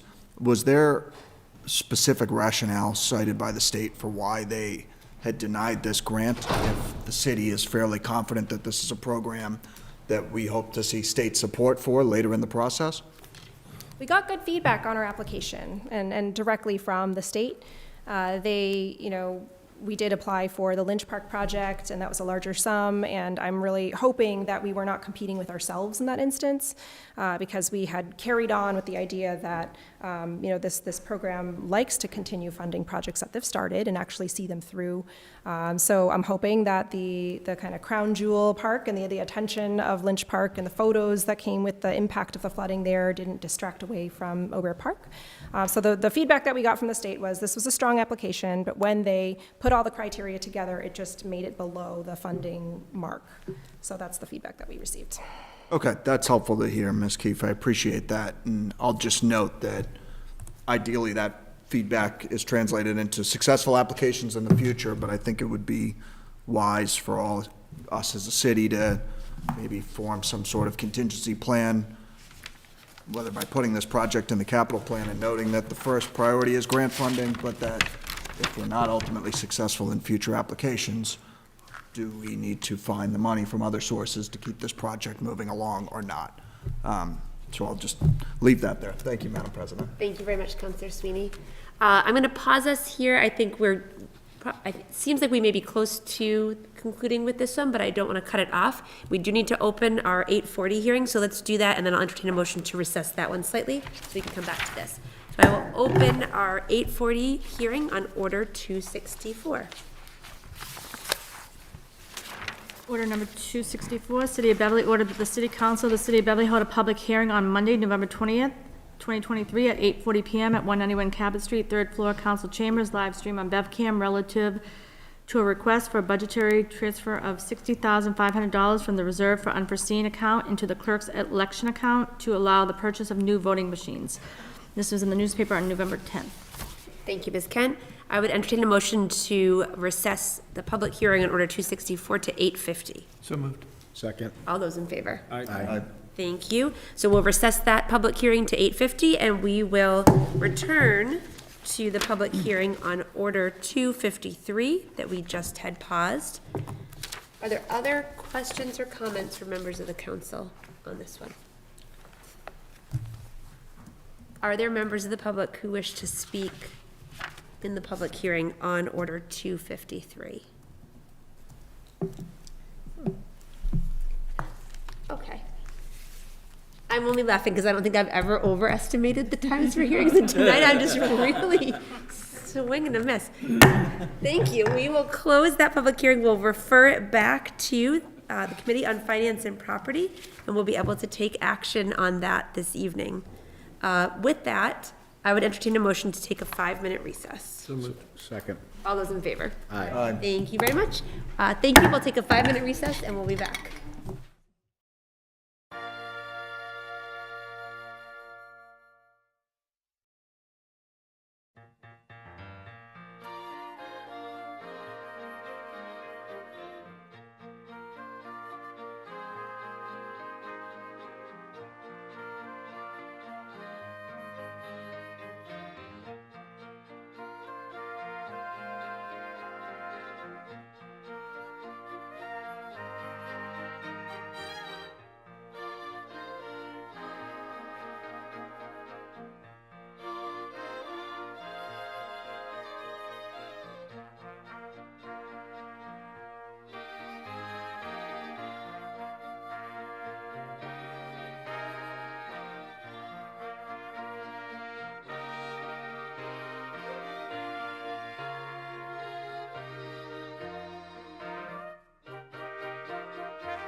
Thank you very much, everybody.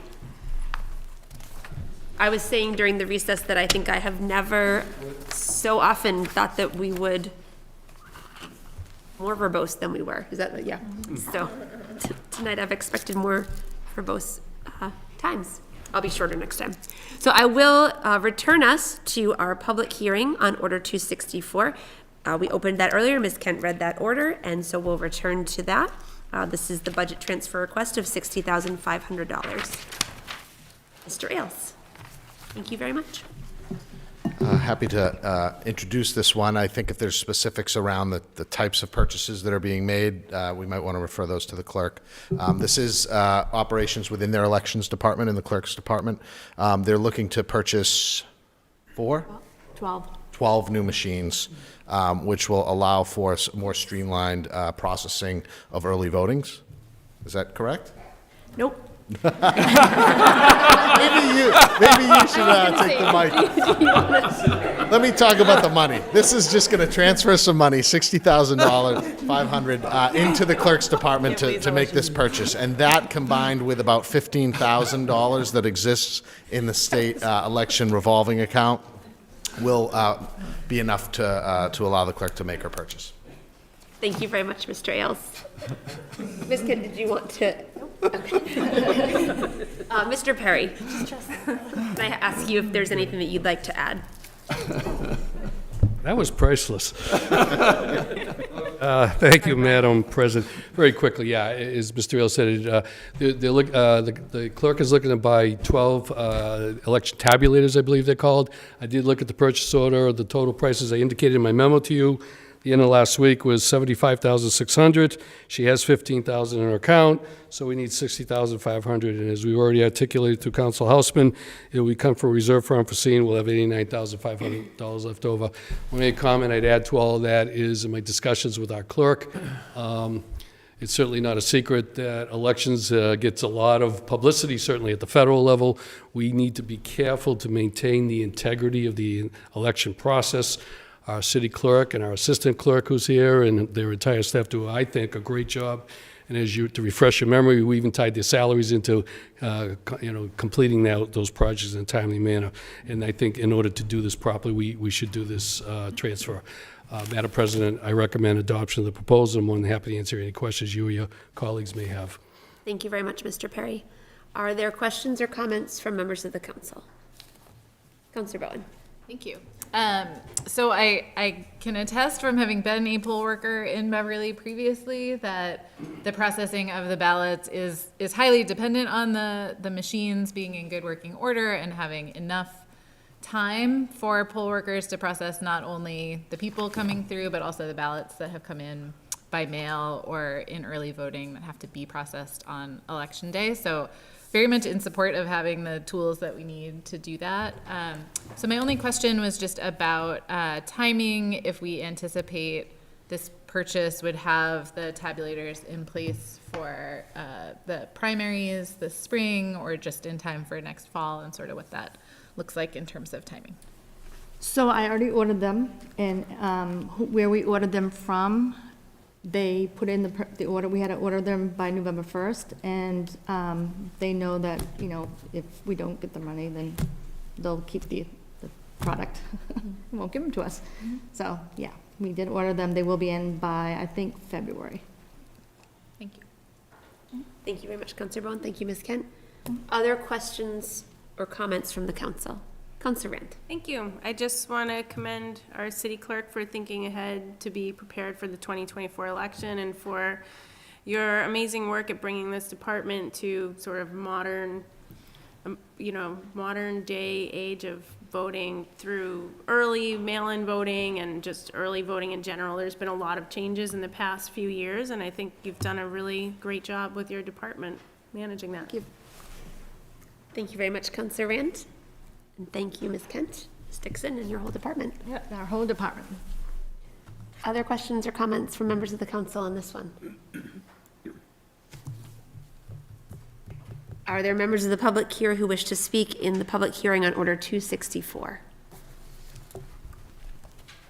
Seeing none, I'll close that public hearing and refer that back to the Committee on Finance and Property to take action this evening. And we can actually return to subcommittee if there's a motion to take a break for continued subcommittee work. So moved. Second. All those in favor? Aye. Thank you very much. So we'll return to subcommittee. We'll have legal affairs back in the committee room, finance and property back here. Public services, I believe, completed their work. And so we will break for those other two.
Loud, it was in my She head. wants to buy 412. That's where the dog came from. I had a gift of dwarf hands. It was in my brain. Leave it for a few days. I know, I'm sorry. I don't know what I was thinking. I didn't think I was gonna say it. Upstairs to me when I was in the shower. Sorry about that. You always throw me a lifeline, I already owed you. have this. It's an emergency because I didn't know if. Oh, no, it came back? And he goes, it's an emergency. Right? I thought I Yeah, was. but we voted on 253, But I already discussed it everything with was them, referred so. back to us. Like, I didn't take a picture of your face. Wasn't this referred back Sitting on to my us? lap with my hair in a towel. Because I have down, we already voted on it. So it was just referred back I to was us. just like, Because it was a public hearing. We sent it out, we voted it as a public hearing once, but now we just need to take final Yeah, action. okay, all right. I think I wrote that down in the wrong spot. Okay. Call to order, once again, Committee on Finance and Property. We will take up new business now. First item on our agenda is number 253, a budgetary transfer of $100,000 for the reserve for unforeseen for the city to continue work on Aubert Park. We have had full discussion before this came back to the subcommittee. Do councilors have any questions or points they want to make? I'll make a motion to approve. Second? All those in favor? Aye. Motion carries 3-0. Also, call to order Committee of the Whole. Thank you. Next item on our agenda is order number 264. This is the budget transfer request from the clerk's office for $60,500 from the reserve for unforeseen for purchase of voting machines so that we have, we can assure integrity and redundancy in our voting system. So thank you for bringing this forward. Any questions from members of the subcommittee? If not, I would entertain a motion. I will make a motion that we approve. Second. All those in favor? Aye. Aye, motion carries 3-0. Order number 270. This is an award, a $50,000 grant from the Massachusetts Executive Office of Economic Development Program for funding to support updating the Beverly sign ordinance. I do have a question about this. I see Ms. Nguyen is not here. Mr. Ailes, this is listed, or perhaps Ms. Barrett, this is listed as a housing choice grant program. And I'm just wondering if you could explain the nexus between housing choice funding and sign ordinance usage of housing choice funding.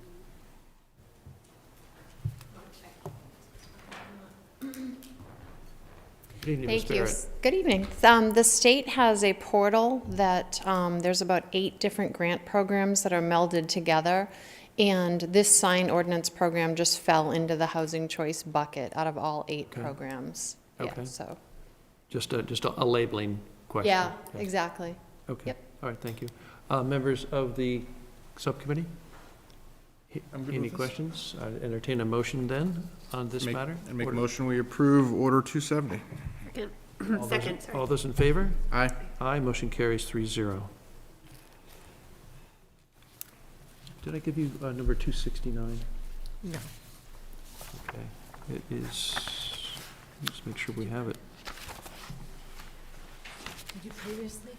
We did vote on 260. Yeah, so it's previously already voted on it. That was the last one we did, I think, before. Okay, all right, yeah, I don't have it down here. Okay, I think I wrote it on the wrong line, okay. Next order before us is order number 271. This is a grant for $750,000 for MassWorks, from MassWorks to support design of a roundabout at Brimble and Dunham Road.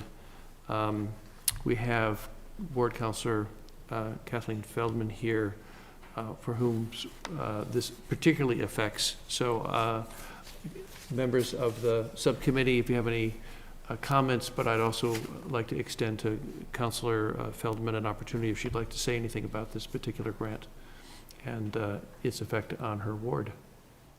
Happy to defer to Councilor Feldman. Same. I would be happy to discuss this. Peanut about is the current design. It's a little, so yes, this project has been a long time in coming, looking for a solution at the intersection of 128 north and south ramps, Dunham Road and Brimble. And I was showing a couple of the other counselors prior to this.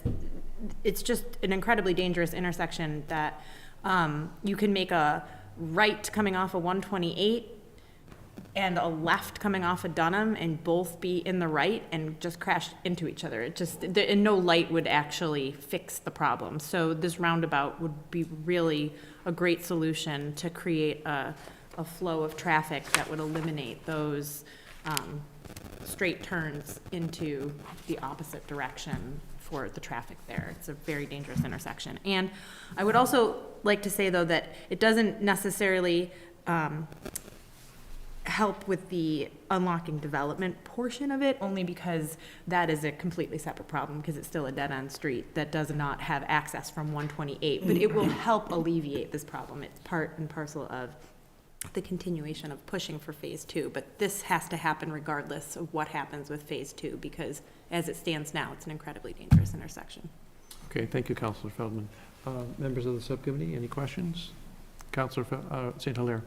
Just any estimate on what the total cost of this is for the design? Do we have any estimate of what the total cost of this project is?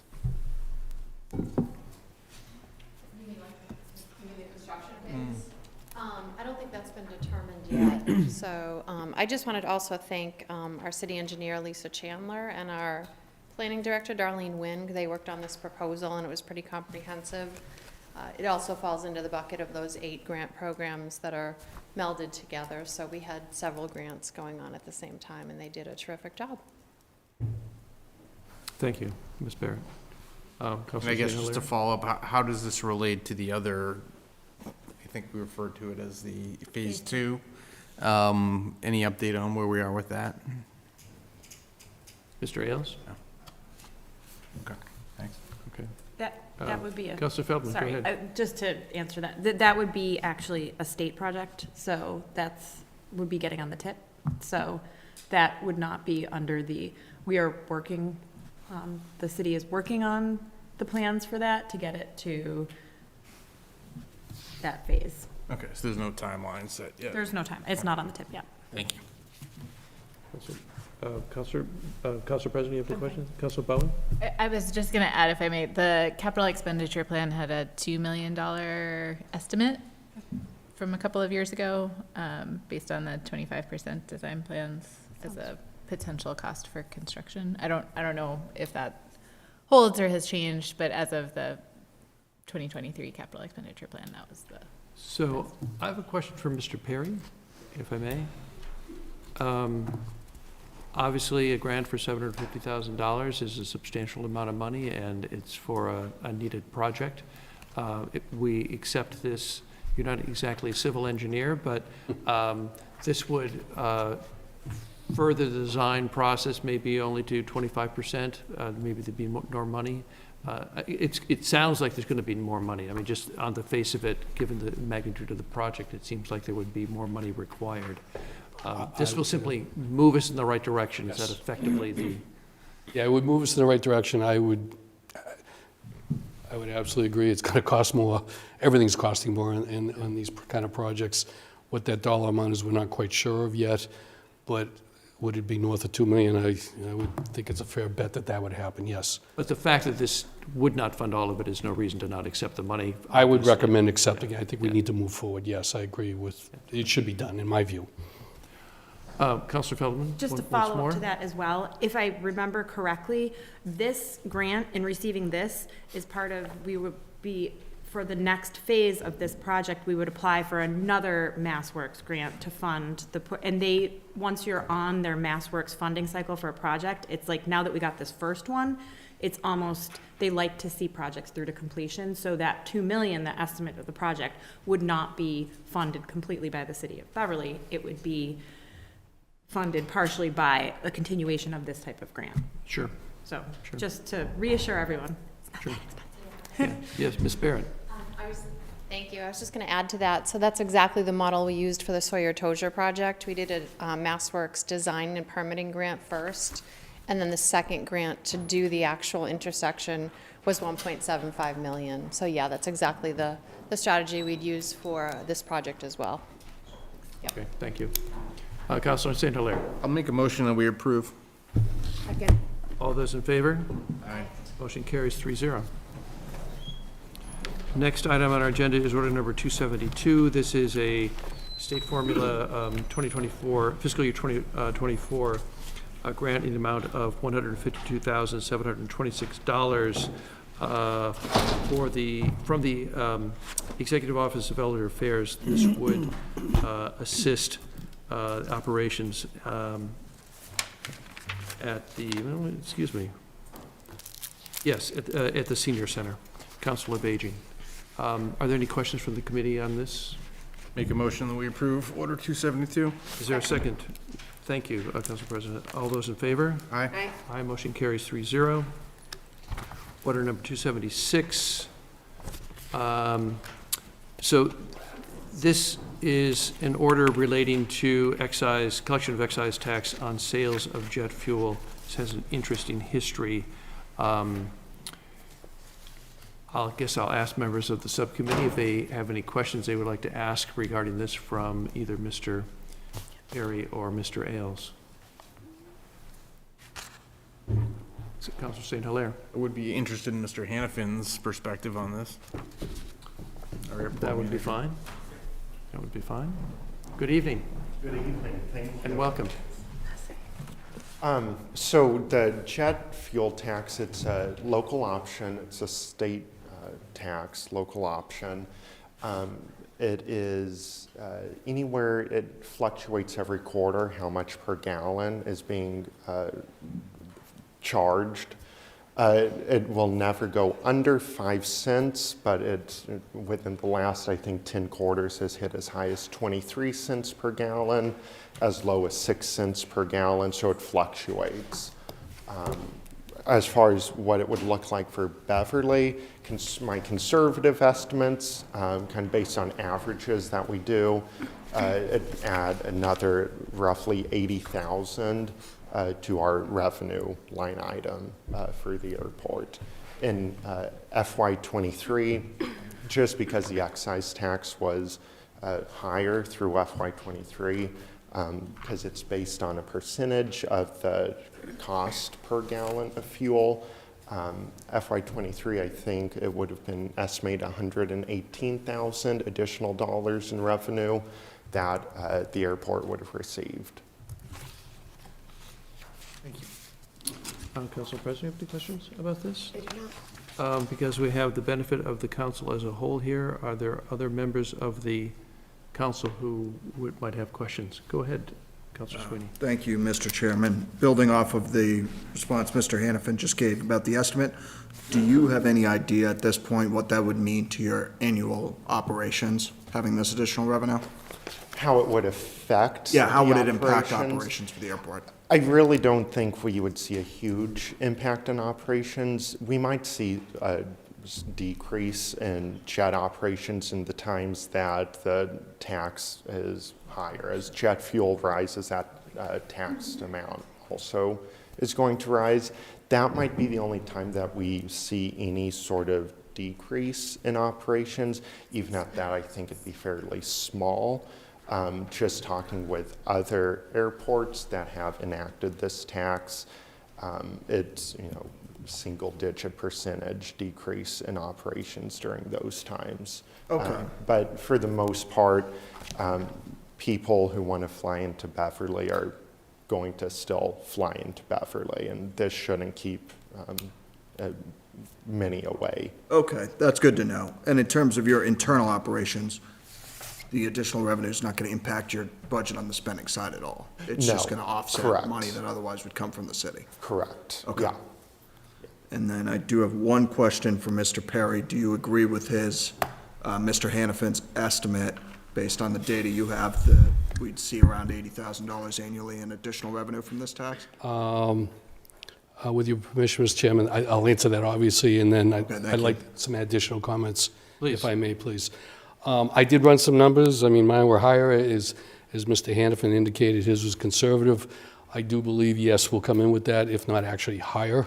I can't guarantee it. I think one of the concerns we have is once we adopt this, if we do adopt this, and I'll come to that in a minute, you may see a slight decrease in planes coming in here, or jets, or whatever they are. I don't know what that will be. We're really not going to know until about a year or so out how the revenue comes in. But yeah, I think in my mind, I think $100,000 is a number that's comfortable, you could consider as a policy initiative. The budget for the airport is a little over $500,000. It's $520, $530, something like that.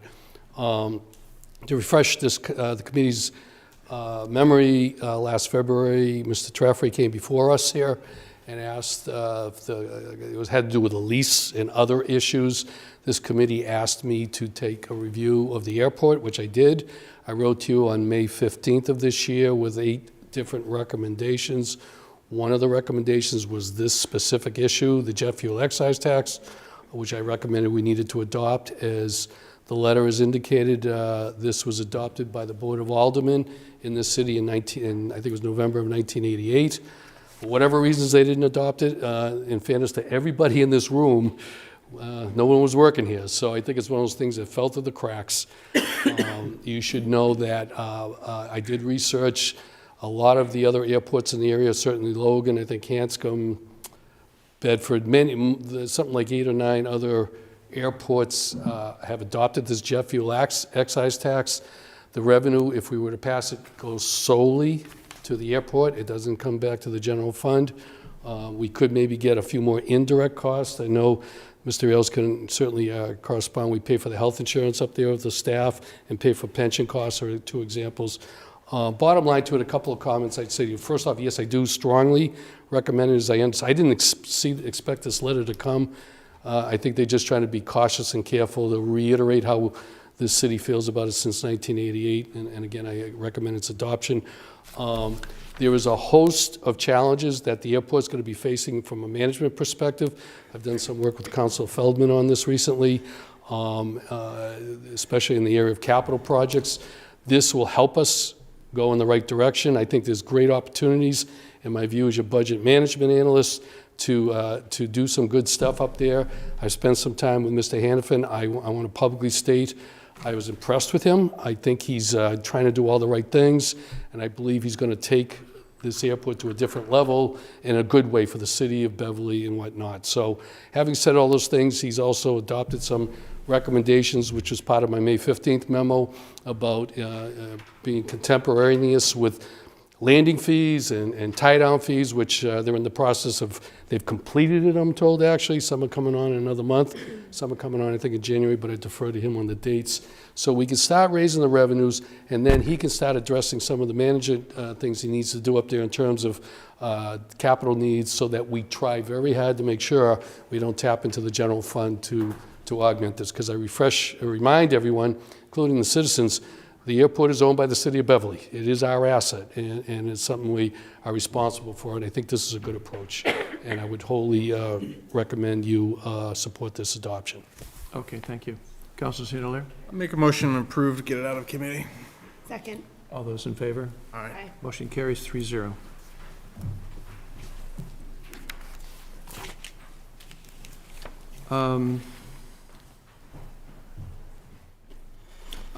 The next item on our agenda is order number 258. 278. This is to set a public hearing on setting the tax levy percentages for the 4 classes of property in the city of Beverly. I would entertain a motion to set this public hearing for 7:35 on December 4th. So moved. Second. All those in favor? Aye. Motion carries 3-0. The last item on our agenda is order number 279.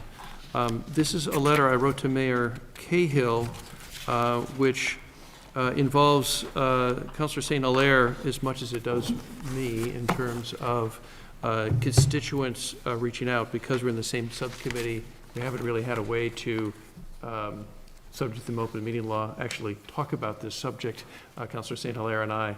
So I don't want to prolong, because we've been going a long time, but basically this letter requests 2 things of the administration. One is along Boyle Street in particular.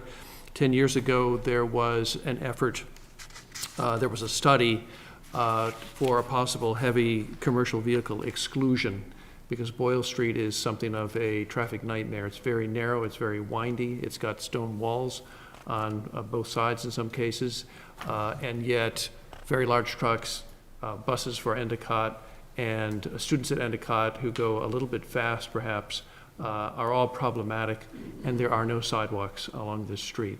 And so pedestrian issues have been, have really been foremost on the minds of the folks who live on Boyle Street in particular. We had this issue earlier on Cole Street, and that was addressed early in this administration's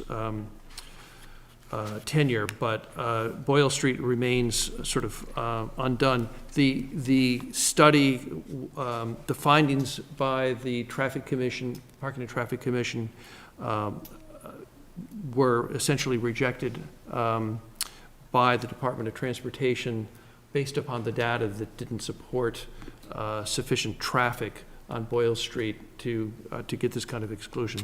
But it's now been 10 years. There's been a lot more development on Boyle Street. And so this is a request for the Parking and Traffic Commission to initiate another heavy commercial vehicle exclusion study to recommend back to the Department of Transportation. A sort of parallel aspect is the second part of this letter, which is a suggestion to the administration, requested the administration to fund a standalone budget for sidewalks, so that streets like Boyle Street, which do not necessarily need any street work, can nevertheless get funding for pedestrian safety for sidewalk only. And there are other streets other than Boyle's, certainly in Wards 4 and as they cross over into Ward 6 as well. So, Mr. St. Hilaire, Councilor St. Hilaire? Yeah, I would just like to thank you for filing this order, and look forward to having the opportunity to talk about this. This has been an area that I think with redistricting is now a sort of split area between you and I, and I've heard from a lot of residents along both our wards, frankly, who are concerned about this area and public safety, and You know, I don't know what the solutions are quite yet, but funding it will be a challenge, but I think getting this in the public sphere for discussion is helpful. Yeah, I mean, I certainly mentioned it to the mayor, who was non-committal. It was the first time, you know, the subject had been raised with him. But both you and I have the opportunity, and perhaps we can get our respective constituents in to meet with the mayor to talk about both subjects. So at least this gets us on our agenda. Given the calendar, we may need to refile something like this in the next term, but this is a way for you and I at least to be able to appropriately, you know, have the subject available for us to discuss, however briefly, here in subcommittee. So I will hold this on our agenda, and we will take no further action. And I believe that concludes the business of the subcommittee. I would entertain a motion to adjourn committee of the whole. So moved. Second. All those in favor? Aye. And a motion to adjourn finance and property. So moved. Second. All those in favor? Aye. We are adjourned.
Welcome back.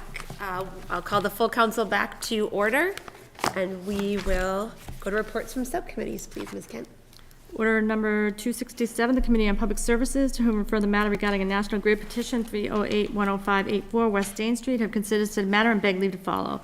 Recommend the petition be granted. Questions or comments? Question comes on the acceptance of the proposal and adoption of the order. All those in favor, aye. Aye. Thank you. That carries 9-0. Order number 289, the Committee on Public Services, to whom refer the matter regarding a public comment, Massachusetts Contingency Phase 6 Remedy Implementation Plan, Parts 2 and 3, Mass Dep Site 30485, have considered said matter and beg leave to follow. Submit the accompanying order and recommend its adoption. And I think Councilor Feldman would like to say something? Yeah. Councilor Feldman, please. If I may, thank you. This is in response, this is the public comment period for Phase 4, Part 2 and 3 of the variant cleanup. And Councilor Bowen has drafted a response from the council as a whole. And we discussed it in subcommittee and worked on it. And we are recommending as a committee that, as we did the last time, we, as a council, voted on the letter in agreement and asked through the city clerk to submit on behalf of the council in the public comment period directly to Jacobs Engineering, who's heading this. So we would ask to, I know that the process is a little clumsy, but we did this the last time where we voted on the letter, and we'd be happy to discuss the letter or give you a brief update. The update is we're pretty much pleased, the councilors that have been attending these meetings and going to the work is going well, it's continuing, and the letter is to the effect of continue this good work and we'll continue to hold you accountable. That's the gist of it, so.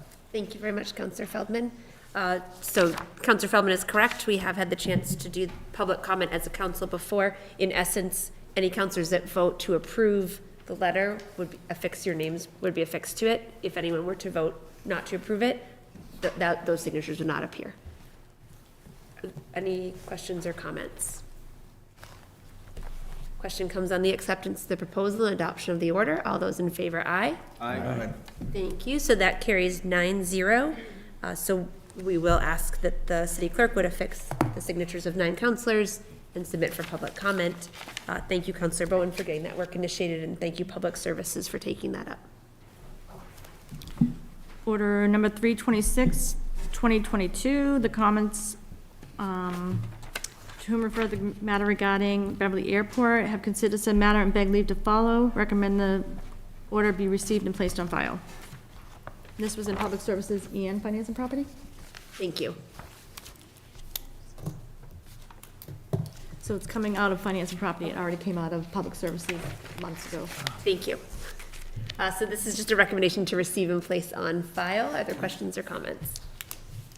I would entertain a motion to approve the recommendation to receive and place on file. So moved.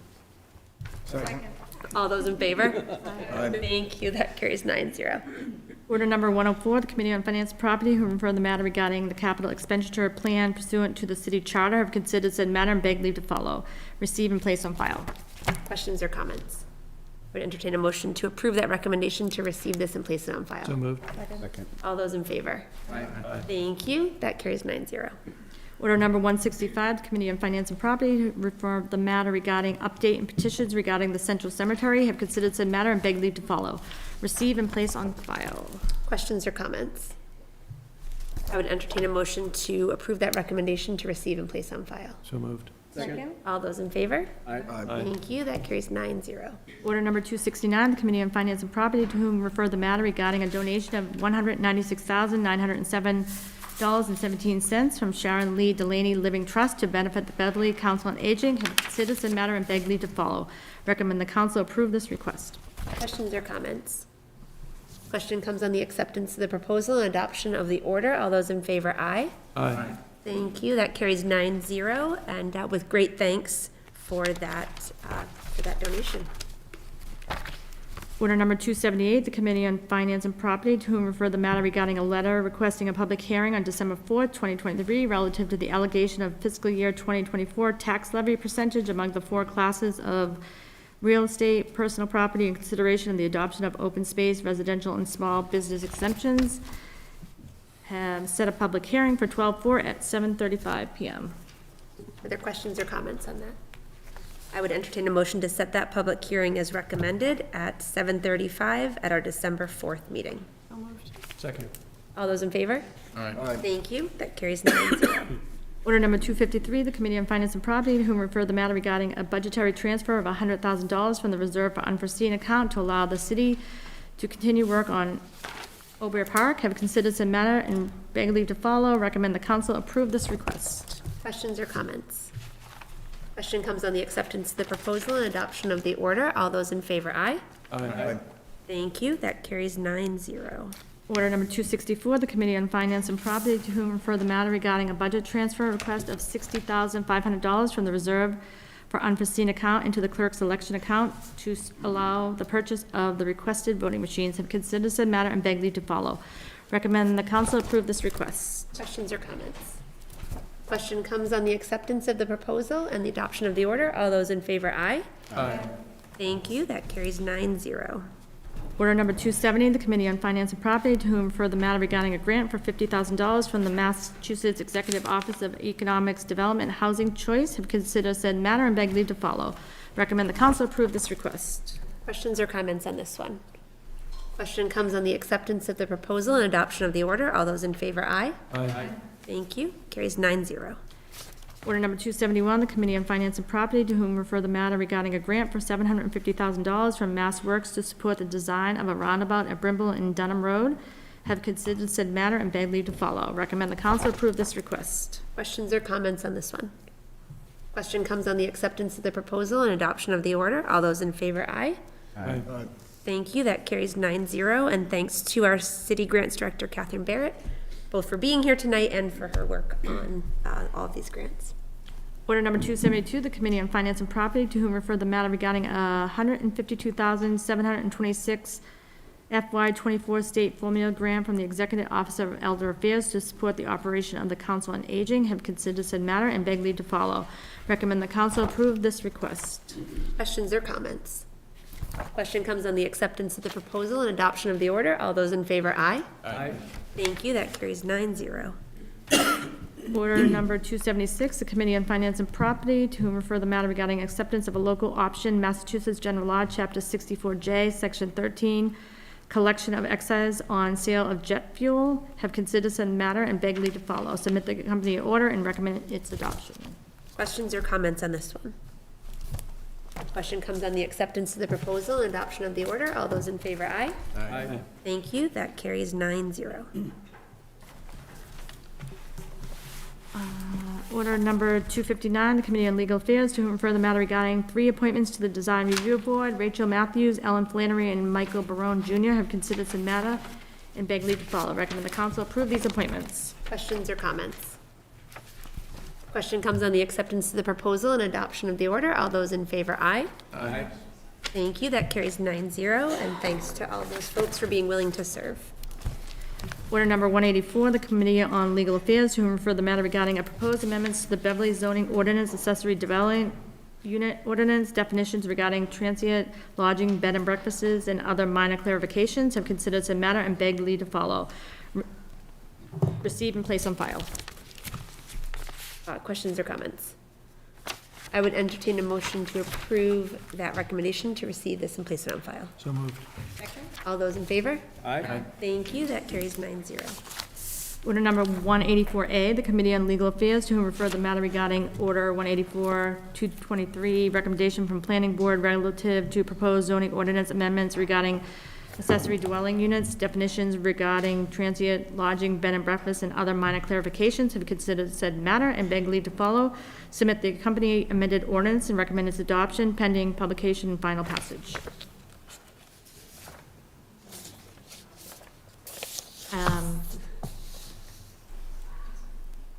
No, that doesn't sound right.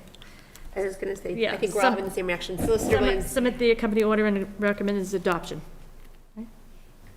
Is it because of tonight? This is the first vote, so we'll have one additional vote. But there's also no amendment too, right? Yeah, is it this one that we got tonight? Yes. This one. I was going to say, Councilor Rand, did Legal Affairs already take up this amendment? We did, so our motion included that amendment. So as amended? Yeah. Okay. Okay, so what was the motion? So you want Sorry, to read Councilor Rand, this go ahead. motion?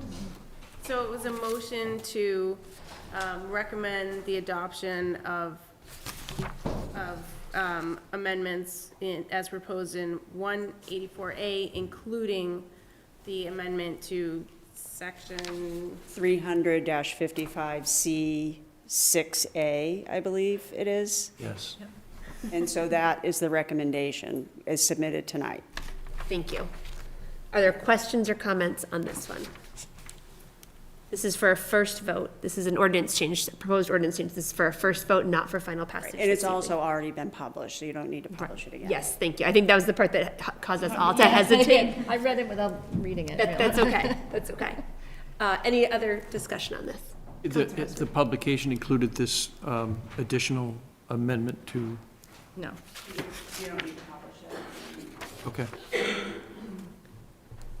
So is there a motion to approve 184A with proposed amendments, including the amendment presented moved. this evening? Second. All those in favor? Aye. Thank you. So that carries 9-0, and that will be voted for final passage at our December meeting. Order number 280, the Committee on Legal Affairs, who refer the matter regarding Community Preservation Committee out-of-cycle funding recommendations, request for an additional CPA funding for Anchor Point. You want to excuse yourself on this one? Because we're just saying the hearing. 106 Sawyer Road, Harbor Light Community Partners have set a public hearing for 12/4 at 7:45 PM. Any questions or comments on that? I would entertain a motion to set that public hearing as recommended for December 4th at 7:55 PM. So moved. Second. All those in favor? Aye. Thank you. Order number 283, the Committee on Legal Affairs, to whom refer the matter regarding a 2024 renewal application for a lodging house license for North Shore Veterans Counseling Services, Inc., 45 Broadway, have considered said matter and beg leave to follow. Recommend the license be granted. Questions or comments? Question comes on the acceptance of the proposal and adoption of the order. All those in favor, aye. Aye. Thank you, that carries 9-0. Order number 285, the Committee on Legal Affairs, to whom refer the matter regarding a 2024 renewal application for a lodging house license for 68 Dane Street, LLC, Graycroft Inn, 68 Dane Street, have considered said matter and beg leave to follow. Recommend the license be granted with condition that the electrical report has been filed. Questions or comments? Question comes on the acceptance of the proposal and adoption of the order as recommended by Legal Affairs. All those in favor, aye. Sorry. Carries 9-0. Oh, all right. Thank you very much. Counselor Bowen, do you have order 282 of 2022 under unfinished business from a previous meeting? That was your letter regarding accessory dwelling units. Would you like to hold that there until we complete that, or? I'm comfortable with it being received and placed on file at this point. Okay. I would entertain a motion then to receive and place on file Counselor Bowen's letter, order 282 of 2022. So moved. Second. All those in favor? Aye. Thank you. So that carries 9-0, and thank you, Counselor Bowen, for helping us to kick off that conversation with that letter. Are there announcements, reminders, Counselor Rotundo? Just one, I wanted to say that Councilor Crowley looks handsome with the, no. Thank you, appreciate that very much. There is a thankful at McPherson from 4:30 to 6:30 this Wednesday. It's open to everyone. There'll be turkey dinner served there, so if you're available, please come join us. Thank you. Thank you very much, Counselor Rotundo. Counselor Crowley, should I take it to mean that you have something you'd like to announce? Actually, I do. I have a couple things to announce. First of all, wishing everybody a happy Thanksgiving. Beyond that, weekend events coming up this weekend. Beginning Friday night, we have the annual tree lighting, Beverly Commons Gazebo. That'll be on the 24th, starting at 7 o'clock. And then the big festivity will be on Sunday, the Beverly Holiday Parade, Sunday, November 26th. This theme is holiday traditions from around the world. Congratulations to our 2023 Grand Marshals, Mark and Robin Foster. 11 o'clock, participants can assemble at Beverly High School. We step off at 1 o'clock as far as the parade goes. For all of us counselors and elected officials, at City Hall, there will be a grandstand to whereas you can march to there and then watch the rest of the parade from there. This year, collections are going to be the First Baptist Church. They're going to be with their folks out there collecting for bootstraps. And then we'll also be the Rotary Club for Toys for Tots. And that starts our holiday season for Beverly. So looking forward to it. Thank you very much, Counselor Crowley. Thanks for bringing your hat. Yes. Any other reminders or announcements from members of the council? All right, well, as we just heard, we scheduled some public hearings for it. Our next regular meeting is December 4th at 7 p.m. here in council chambers and streaming live on BevCam. Happy and safe Thanksgiving to everybody, to friends and family, and I would entertain a motion to adjourn. So moved. Second. All those in favor? Aye. Thank you. That carries 9-0. Thank you very much, everyone. Thank you, Kim.